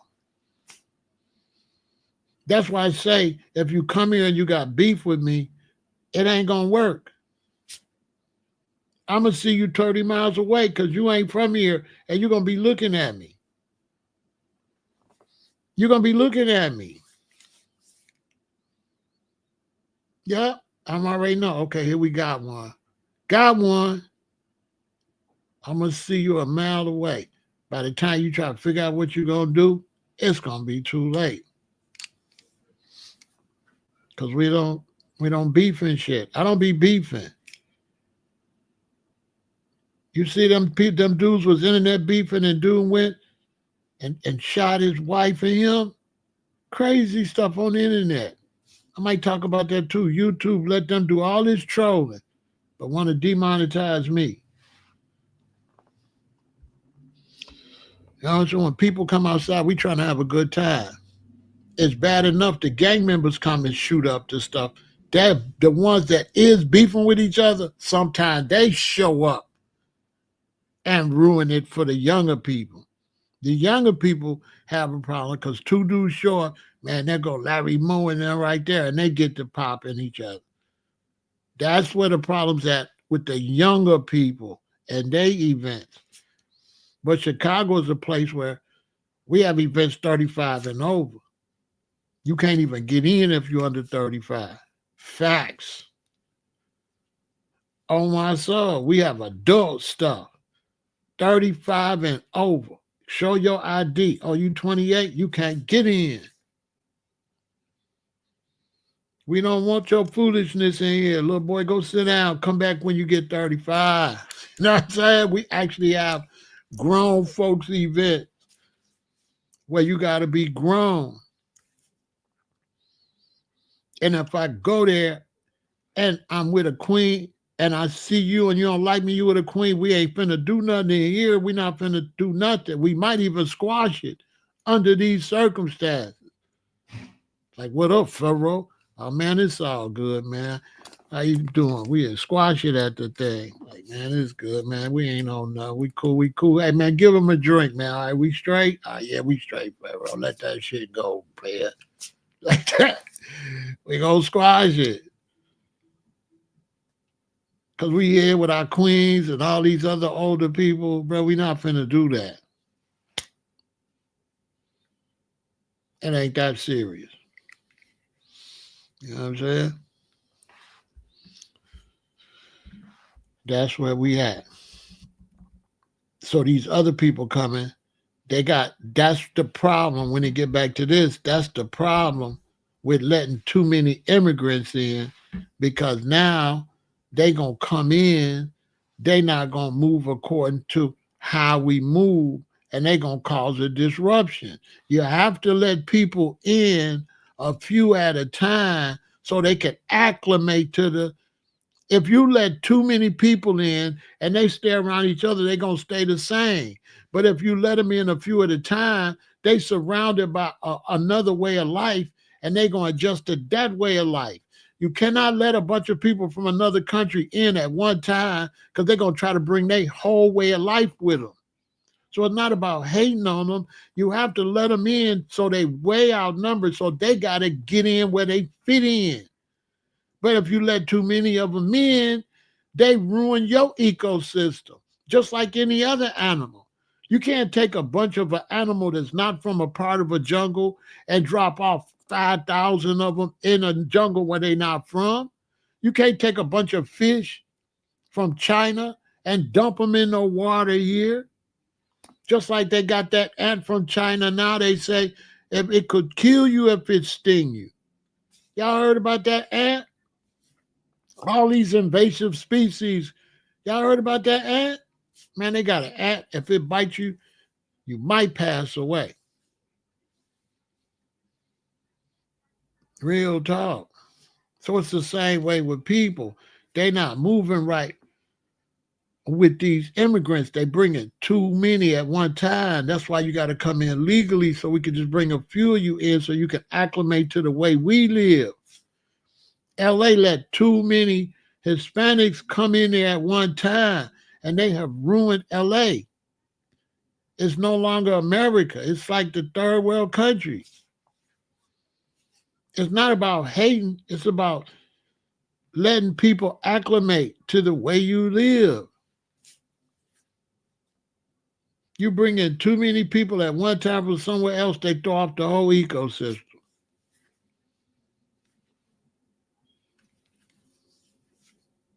That's what they do.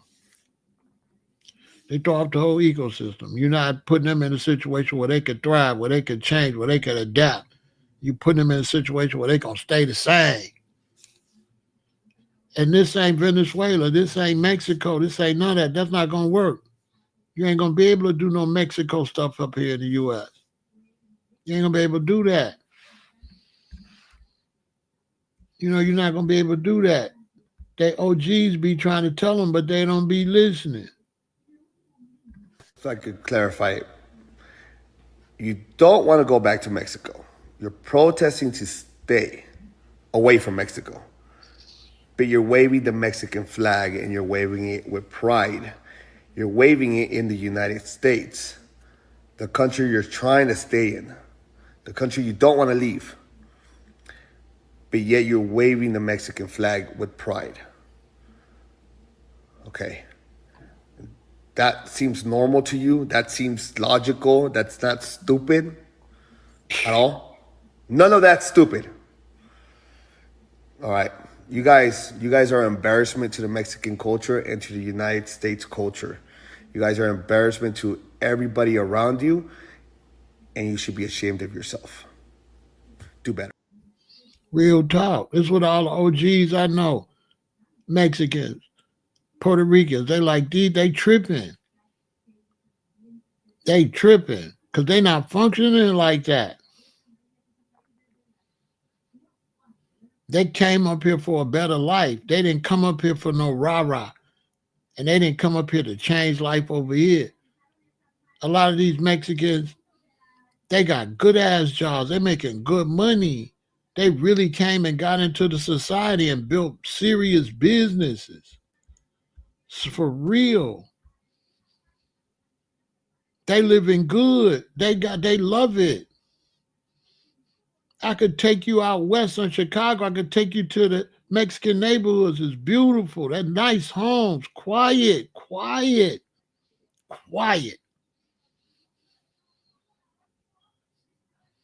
You have to go to a little strip where the Latin King's at, and it might be a little humbug. But when you go to these Hispanic neighborhoods, it's quiet because they cannot disrespect their elders. They can't do that. And when you drive down their blocks, you ain't going to see no hanging out. You're not going to see no hanging out. You're not going to see no graffiti. You're not going to see them writing Latin King over all their stuff. You're not going to see that. They're going to write that on their little spot that's hid and dipped off in the back somewhere. But on the main front street, they not finna do that. Never. That's the one difference between them, their gangs, Hispanic gangs, and the black gangs. The black gangs will mark up their own neighborhood. The Latin gangs ain't finna do that because they elders is gangsters, like La Raza, like gangsters, like cartel. And the cartel, though, we already got all this work over here, you making the spot hot. We got all these birds over here. Why y'all can't write this over here? See, the difference with them is they OGs is cartels. And when they tell them to sit down, you're going to sit down or you're going to lay down. And you cannot make the spot hot in the Mexican neighborhood or the Puerto Rican neighborhood. You cannot make the spot hot, especially in the Mexican neighborhood in Chicago. Any Mexican will tell you. You got to understand, the Puerto Ricans ain't got to work. The Mexicans got to work. And it got to be quiet. Go to the Mexican neighborhood making a lot of noise and acting a fool. I bet you get checked. It's quiet. It's quiet in their neighborhoods. Quiet. Very quiet. Very quiet and very peaceful. Very quiet and peaceful in the Mexican neighborhoods in Chicago. That's a fact. You would never know it's gangs over there. They there, but you'll never know it. You will never know it if you drive through. It's quiet. Because they elders don't allow that. That's why they was mad when the pandemic and all that, when blacks started coming over there tripping. That's why they was mad. They didn't want, no, don't come over here with that over here. In our neighborhood, we don't do all that. They squashed it though, had a pizza party. You know what I'm saying? Because the OGs checked the shorties and said, don't go over there. Don't try to go over there with that. We don't even like y'all doing it in our neighborhood. Why y'all going in their neighborhood? Stay out their damn neighborhood and sit your ass down in our neighborhood.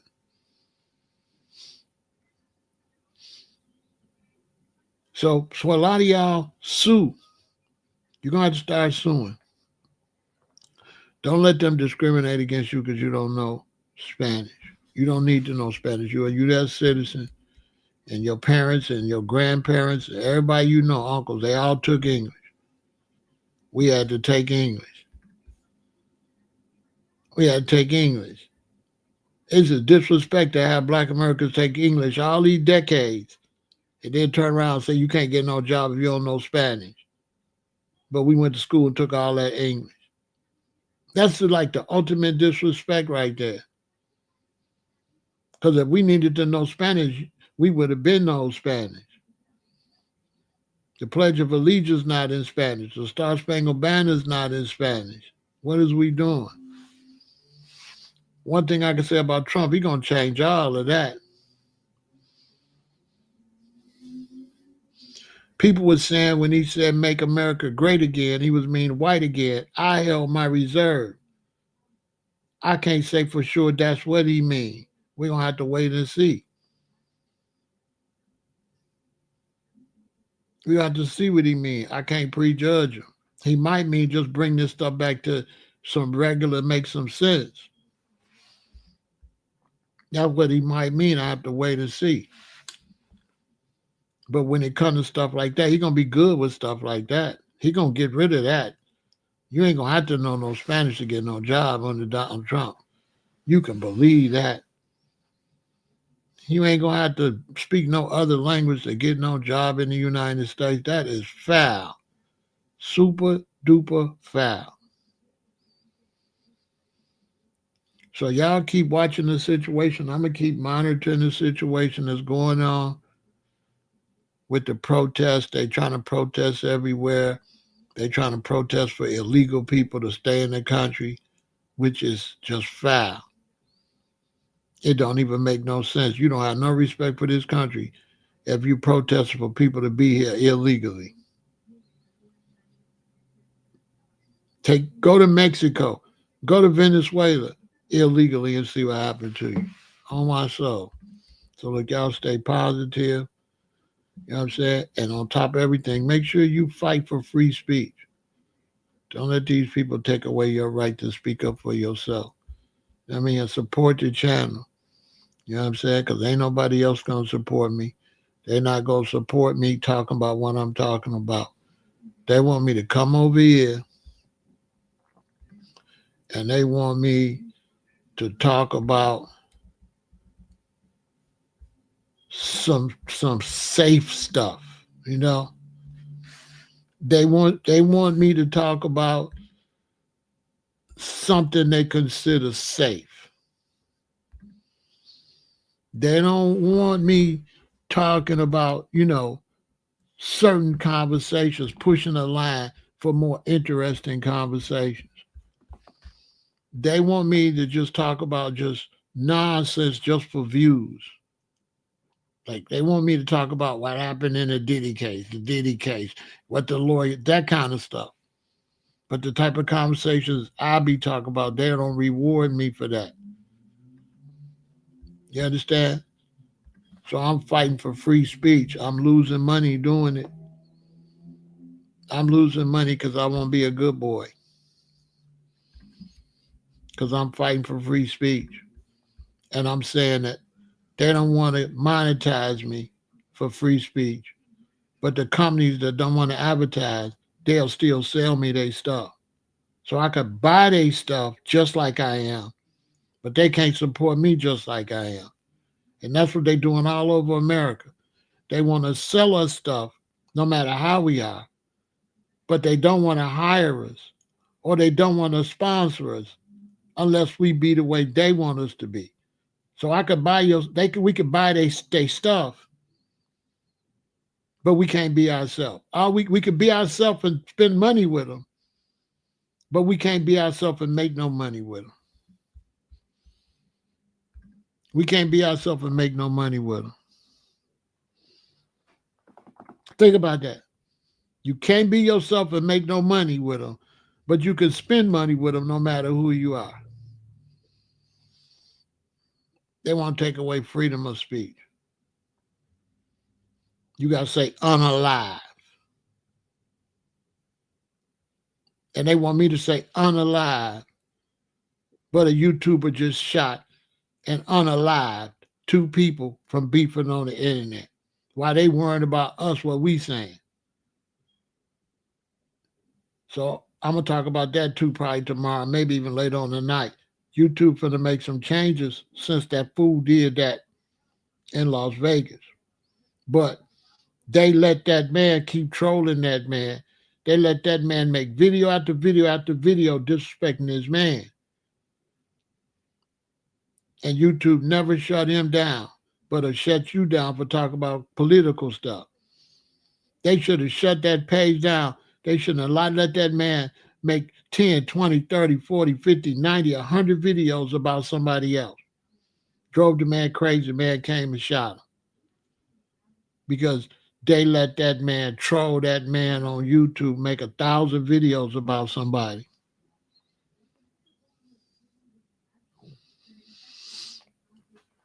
The only reason Mexicans walking around hating on FBA is because the FBA where they at ain't standing on business. Because they not walking around here in Chicago hating on nobody. Look it up. Look it up. Y'all ain't heard about that?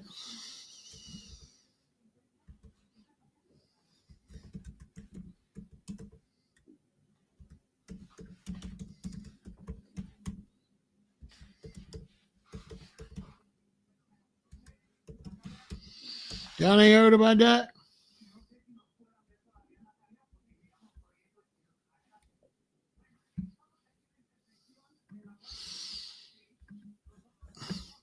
Y'all ain't heard that and seen that? The video out there? Man, y'all ain't seen that video?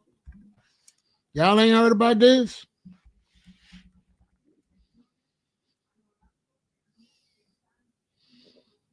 Man, listen.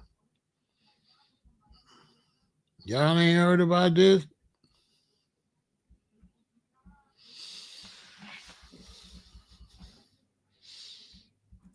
Yeah. Y'all ain't heard about this? Oh, man, the video's horrific. And the dude that went to Vegas was trolling the guy that live in Vegas. You're going to troll him, then you're going to go to his city so you can troll him again, thinking it's sweet. So he was trolling this man, trying to ruin this man's channel, trying to ruin this man's channel, trying to ruin this man, talking about this man's wife and all that, trolling. So the man went crazy. Then you trolling him, then you go to his city and go live in his city trolling. And he ramped up on him.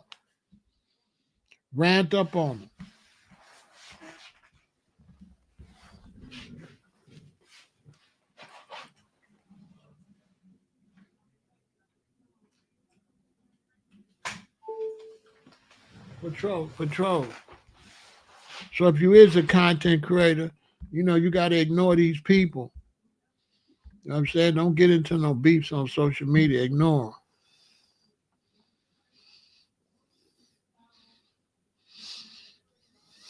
them. Ignore them. I had people come over here, irritate me. I block them. Then they start making videos about me. No, she wasn't in on it. So they start making videos about me, right? This been happening to me since I've been on YouTube. They'll come. They pretend they want to watch me. They'll say stuff that don't make no sense. I'll block them. They'll go start making videos about me, right? They make 1 video. They make 2 videos. They make 3 videos. My subscribers come tell me. Guess what I do? Nothing.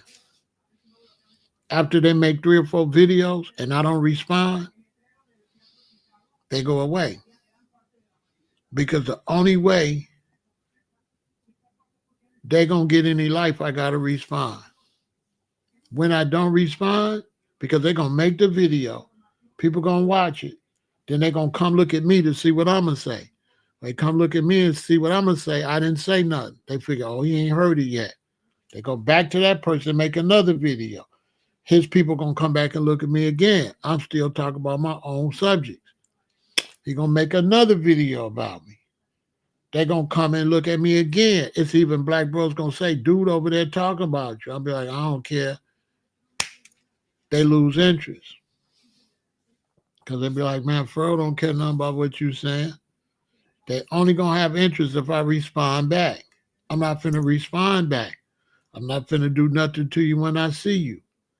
I'm not letting you trick me off the streets. I'm not feeding in to your foolishness.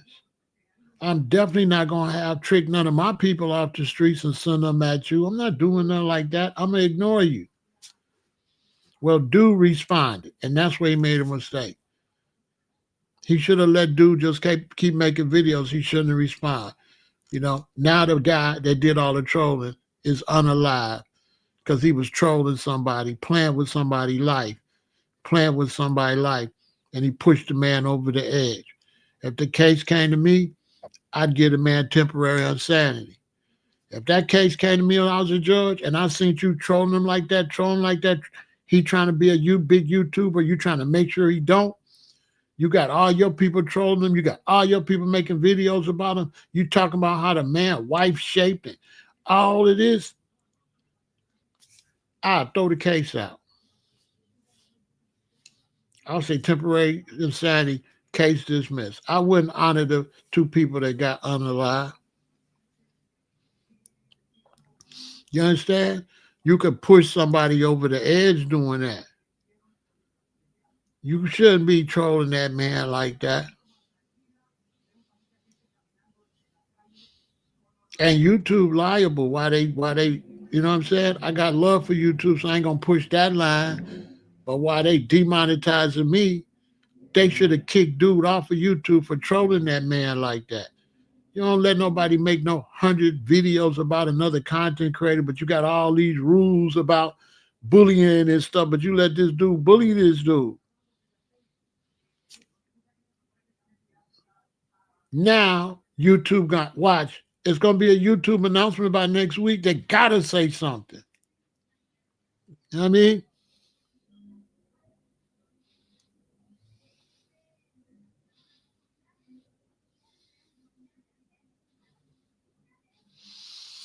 And he going to lose his channel next week. Everybody that's doing that going to lose their channels.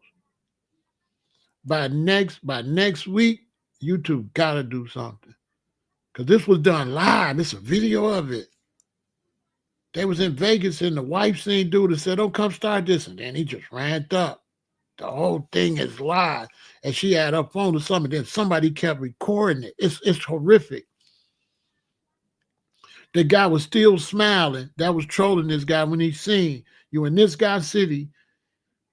You see him, you think it's funny. He up on you. Knock that smile right off his face. Gonna be some serious YouTube policies. Serious. That's why when I go off on somebody like that, I don't make it personal. It's one time and it's gone. I'm not going, you know what I'm saying? Man, you can find it. You know, you can find it. I don't look at stuff like that a lot. Or, you know, you got to go find it on your own. It's everywhere, though. It's everywhere. You're going to see it. All you got to do is look for it. You know what I'm saying?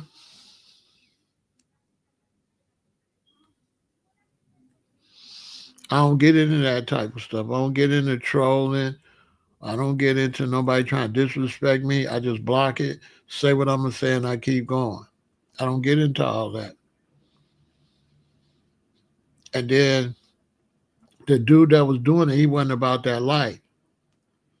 You know what I'm saying? When you're a YouTube content creator and you got enemies out there, then when you go outside, you got to go outside just like a gangbanger. I'm a content creator. I got enemies. When I go outside, ain't none of that walking past me and running back up. Ain't going to be none of that because I'm going outside. Listen, before I get out of here, period, you're supposed to have your head on the swivel when you go outside in this particular climate and society, the way crime is now and the amount of nuts out there. So just on GP without no beefing and stuff, when you go outside, you need to be always ready for a carjacking, and so on and so forth. Now, when you're a content creator like me, and you got people saying crazy stuff to them, and I got to block them, and I got to diss them, when I go outside, I'm on that. Even if I'm having a good time, whatever, I'm on that. I'm looking for some YouTube dude that's playing because I'm on that anyway. So you just got to get in line. I live in a gang city. So I'm on that anyway. And we live in a big city. It's peaceful, like Vegas is peaceful. So he wasn't expecting that. So you in a peaceful city like Chicago, go outside and live in peace.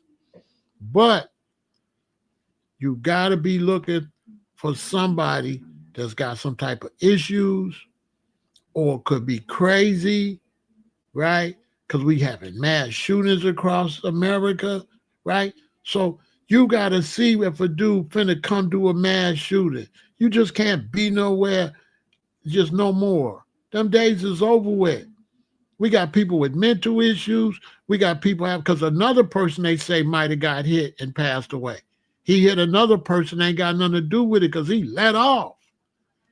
So they saying they think the third person passed away, that they had nothing to do with it. Just what I'm trying to tell you. So even if they ain't coming after me, they might be coming after the person standing next to me, might have did something. This the world we live in. That dude cheated on dude's wife. You downtown with your friends or relatives. The man that cheated on it with his wife is in the same restaurant you in. The husband show up. Bam. Just like that. You in there with your family, the cheater that is in here sitting next to you with a woman, you don't know he with another man's wife. So when a man walk in there, you gotta be on it, like, and you can see if he walk in there and he see them, you get up and start going towards the door. You gotta see, who is this dude? Hey, let's go. And that's another thing, women. When your man say let's go, it mean let's go. It mean let's go. And the man's supposed to be on, it mean let's go. Listen, I took a young lady to the movies. We sitting at the movies, right? This real talk. We sitting at the movies. I'm sitting there with her. I know what's up in the world. I hear dudes down in the second, third world say, whoa, whoa, whoa, whoa, what you mean? Right? With a certain voice. I forgot what he said. All I know is the way he said it. I told her, let's go. Right? You don't got a lot of time in these situations. I told baby girl, let's go. She said, why? I went to say again, let's go, and pop, pop, pop, pop, pop, pop, pop. Everybody get up and start running. Now I push her down in the seats. Now she want to go and get in the stampede. Because you know how movie theater is? It's just, you know what I'm saying? We in the seats, we safe. Just get down. She want to run in the crowd, get ran over. Because everybody's stampede now. So now I tell her, no, get down. Man, I was pissed. So when it was over and we got out of there and we got to the car, I told her, I said, listen, when I tell you, let's leave, goddammit. Question me when we get to the car. Because I could be sitting here and it could be a dude standing right there looking at us crazy. And I can't let him know I see him looking at us. So I just got to say, let's leave. I can't say, hey, you see that dude, let's leave. And then, no. Let's leave. Period. She, why? Pow, pow, pow, pow. They started beefing. Another time, I went to a party. It was in a building. Me and my boy, we was hustling and stuff. So late at night, we would go try to relax. So we went to this Jamaican party. It's in the buildings on the set. We on the second floor. It's me and him. And the music playing and there's people dancing. But this dude, me mugging. This dude, me mugging. This dude, me mugging. So I told my boy, I said, let's go. No questions asked. We walked out. We came out the building down. We walked across the grass. We got across the street where my car was at. I pushed the burglar alarm and I heard pop, pop, pop, pop, pop, pop, pop, pop, pop, pop. Next day we found out they got the shooting in there. One lady got hit through the face. The bullet came out the other side. It hit a man and killed him. Same bullet. Went through both sides of her jaw and hit dude in the head. 3 or 4 people got shot. I think 1 or 2 died. Because I seen the hate. You got to know where you at. I seen it. I said, let's go. I seen the dudes. They was just all in there. Mean like. I said, let's go. It's something going on. Let's go. I didn't have to say nothing was going on. All I had to say to my boy, because we from the streets, we outside. Let's go. We left. We walk into the car. He's like, what's up? I'm finna get in the car and drive off and tell him. Man, I hit the alarm and you can hear it. He said, man, you said let's go. We jumped in, skid out, skirt. We out of there. Next day, 3, 4 people got hit up in there, up in that hole in the wall. Facts. Because I seen the energy. I do. They not here to have no good time. They not here to have no good time. They wasn't there to have no good time. Period. Now let's go. We was straight, but if we would have walked out of there and somebody would have opened that door behind us, we leave that part out. Bet not nobody had came out of there. You know what I'm saying? I tell you that part. Bet not nobody had came out there behind me like that. You never would have got out that door. As soon as that door would have opened, as soon as you would have stuck half your body out, boy, it would have went down. But nobody came out, so it was something going on in there. Wouldn't expect nobody to come out because I didn't even know these dudes. I go around crowds, but when you go around crowds, you can see who don't fit. You can see it. You can see who don't fit. Listen, men, a lot of women don't like this when they go out with me. They go out with me, they want to have a good time. They want to unwind. And they feel like I never totally unwind. But what the women don't understand, I can't, babe. I can't unwind like you. Have a good time. I'm going to have a half of a good time. But I got to be on S. I got to be on security. What do you think? We in heaven? We not in heaven. We not in heaven. So I'm taking a woman out to have a good time. I'm having a good time through you.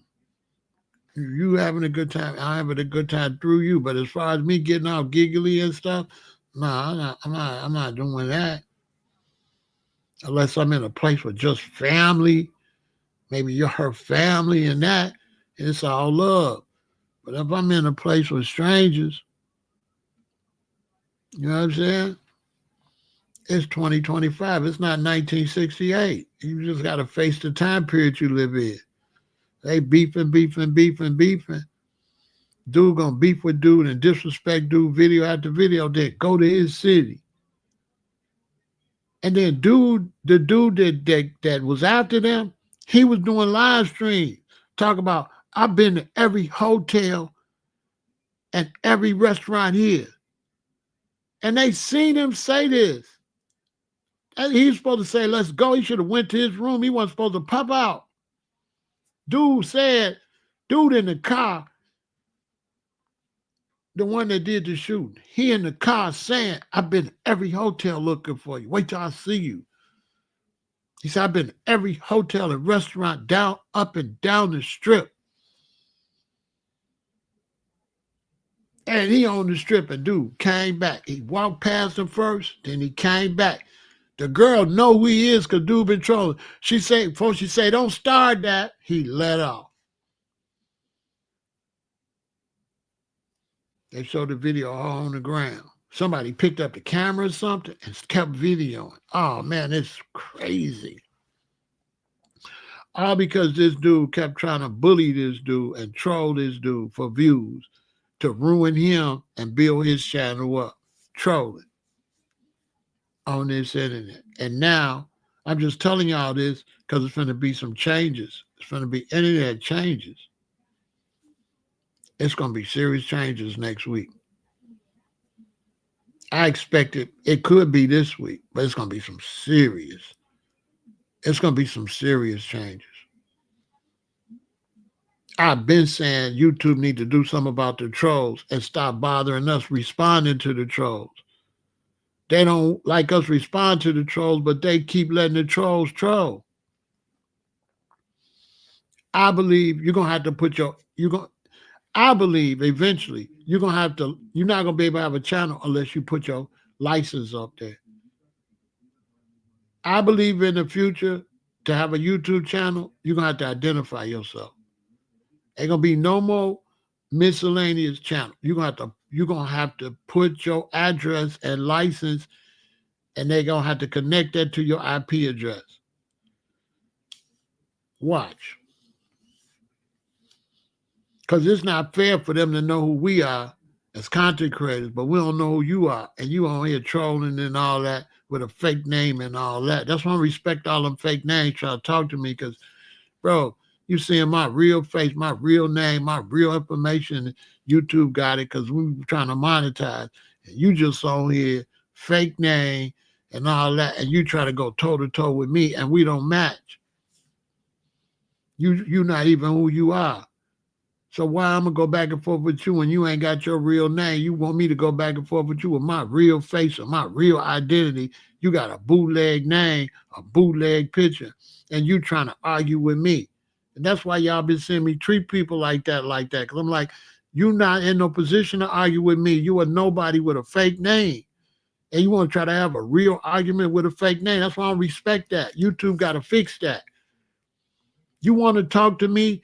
Put your real face up here just like I got my real face. Ain't going to be no more of these. No, you're going to have watch. You're going to have your real face. Or if it ain't on YouTube, on your thing, they going to have your real face. They going to have to know who you are. Ain't going to be no more of this you unidentified arguing with people that's identified, knowing you ain't on our level. Your name is Serious One 2020, and my real name Pharaoh. And then you want to argue with me and you Serious One 2020. That's why I don't be want to argue with you.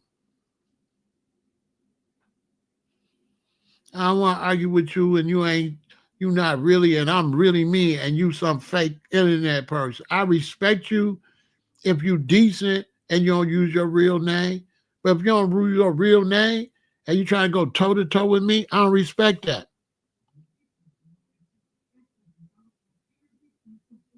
No, they wasn't no youngsters in their 20s. They was in their 30s and 40s. No, these wasn't no shorties like that. These were grown-ass men. But dude pushed dude over the edge, tried to ruin his channel, started trolling him, showing pictures of his wife, talking about how his wife shaped and all that. The one that got unalive was totally disrespecting this other man. Totally.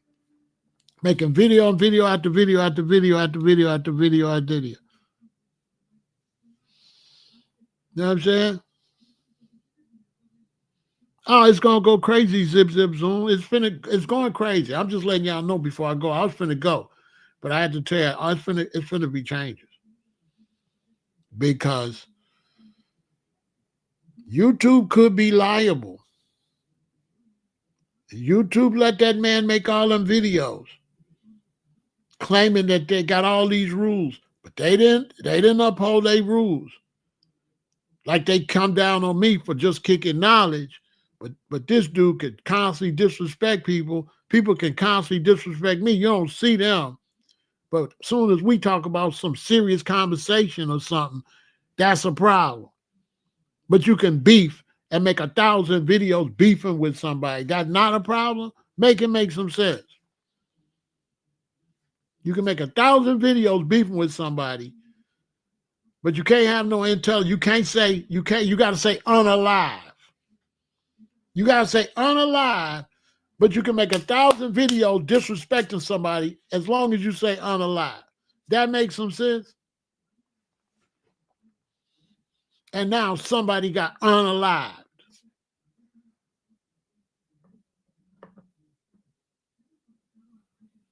You understand? Does somebody got unalive while you try to monitor me what I'm saying instead of go get some better sponsors? Get some sponsors that's going to back people that's really talking some good stuff. Go do your job, YouTube. On my soul.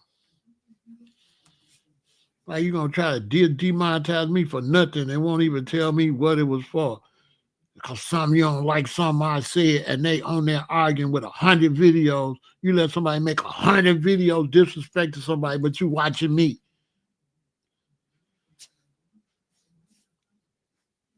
Now the chickens that came home to roost. I'm finna hit them tomorrow like somebody done got unalived on here. Turn my shit back on. Y'all know I get out. I'm finna hit them tomorrow. Y'all got me demonetized. Turn my money back on. Why y'all let them get away with that? I'm gonna definitely bring it up. I'm gonna definitely bring it up. You know what I'm saying? And all I'm gonna hear is just kicking knowledge and stuff like that. I ain't making no 2,000 videos about nobody trolling. I ain't talking about nobody wife and all that I know. I'll say your mama joke, but I don't know your mama. So, you know, I don't know your mama. So, you know, that ain't real. I don't even know your mama. But then I wouldn't say your mama if you wasn't trolling me. So that just prove it. The dude that did the shooting, I would have dissed him and his mama and everything for trolling me like that. I mean, the dude that got shot. The dude that got shot and unalive, I would have disrespected him totally. Then YouTube would have said, I'm wrong. But he made 100 videos about somebody. YouTube got to do something about these trolls and stop punishing us for dissing trolls. We be dissing trolls. Then you saying we breaking the rules. No, get these trolls off our channel so we can do our job.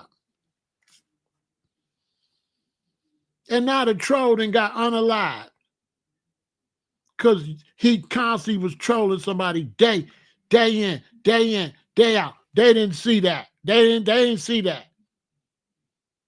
They ain't see that. How they didn't see this man trolling this man day in, trying to ruin this man's channel. And you got all these YouTube rules. You're supposed to be all nice on YouTube, but you let somebody troll somebody all this time till the man went crazy. The man went crazy. If I was his lawyer, we'd go straight to court and bring all that up. You know what I'm saying?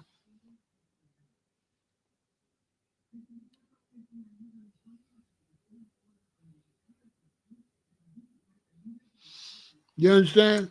Let that man troll that man like that, video after video after video after video, but you got to say unalive. But somebody can go and troll somebody constantly.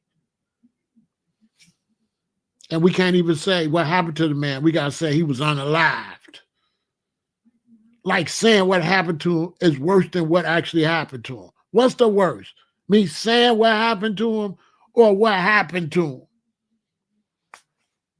Make it make some sense. How is saying unalive worse than him trolling somebody hundreds of times? Somebody make it make some sense. And ended up unalived. You know what I'm saying? He ended up unalive for trolling. But you can't say, you got to say unalive, but you can troll 1,000 times. You can come over here and interrupt my conversation and troll and troll and troll, and YouTube don't do nothing about it.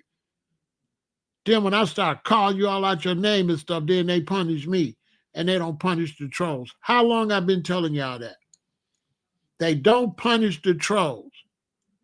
They punish the content creators for defending ourselves against people interrupting our conversations and trolling when they're supposed to get rid of these trolls. That's what YouTube needs to do. And I mess with YouTube. I got love for YouTube, but now YouTube is in some hot water. I tried to tell them, but they got me talking to AI. That's another thing.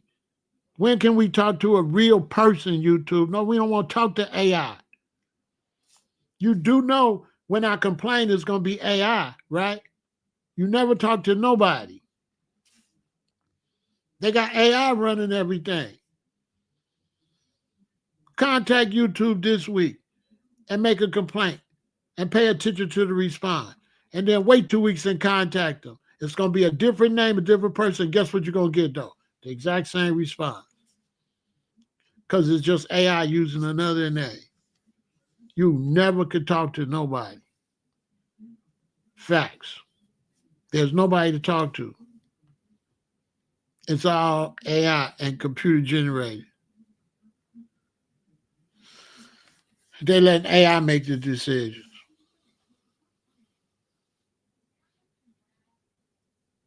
AI ain't going to help me because AI know I can't stand AI. You think AI going to help me when I'm with the hell with AI? Boy, the only AI we deal with is Allen Iverson. Oh, my soul. That's the only AI we deal with. Anyway, fight for free speech, but not to be trolling and hating on nobody. We don't do no hate, and we don't do no trolling on each other. And make sure you subscribe to Pharaoh Said That Live. Victory.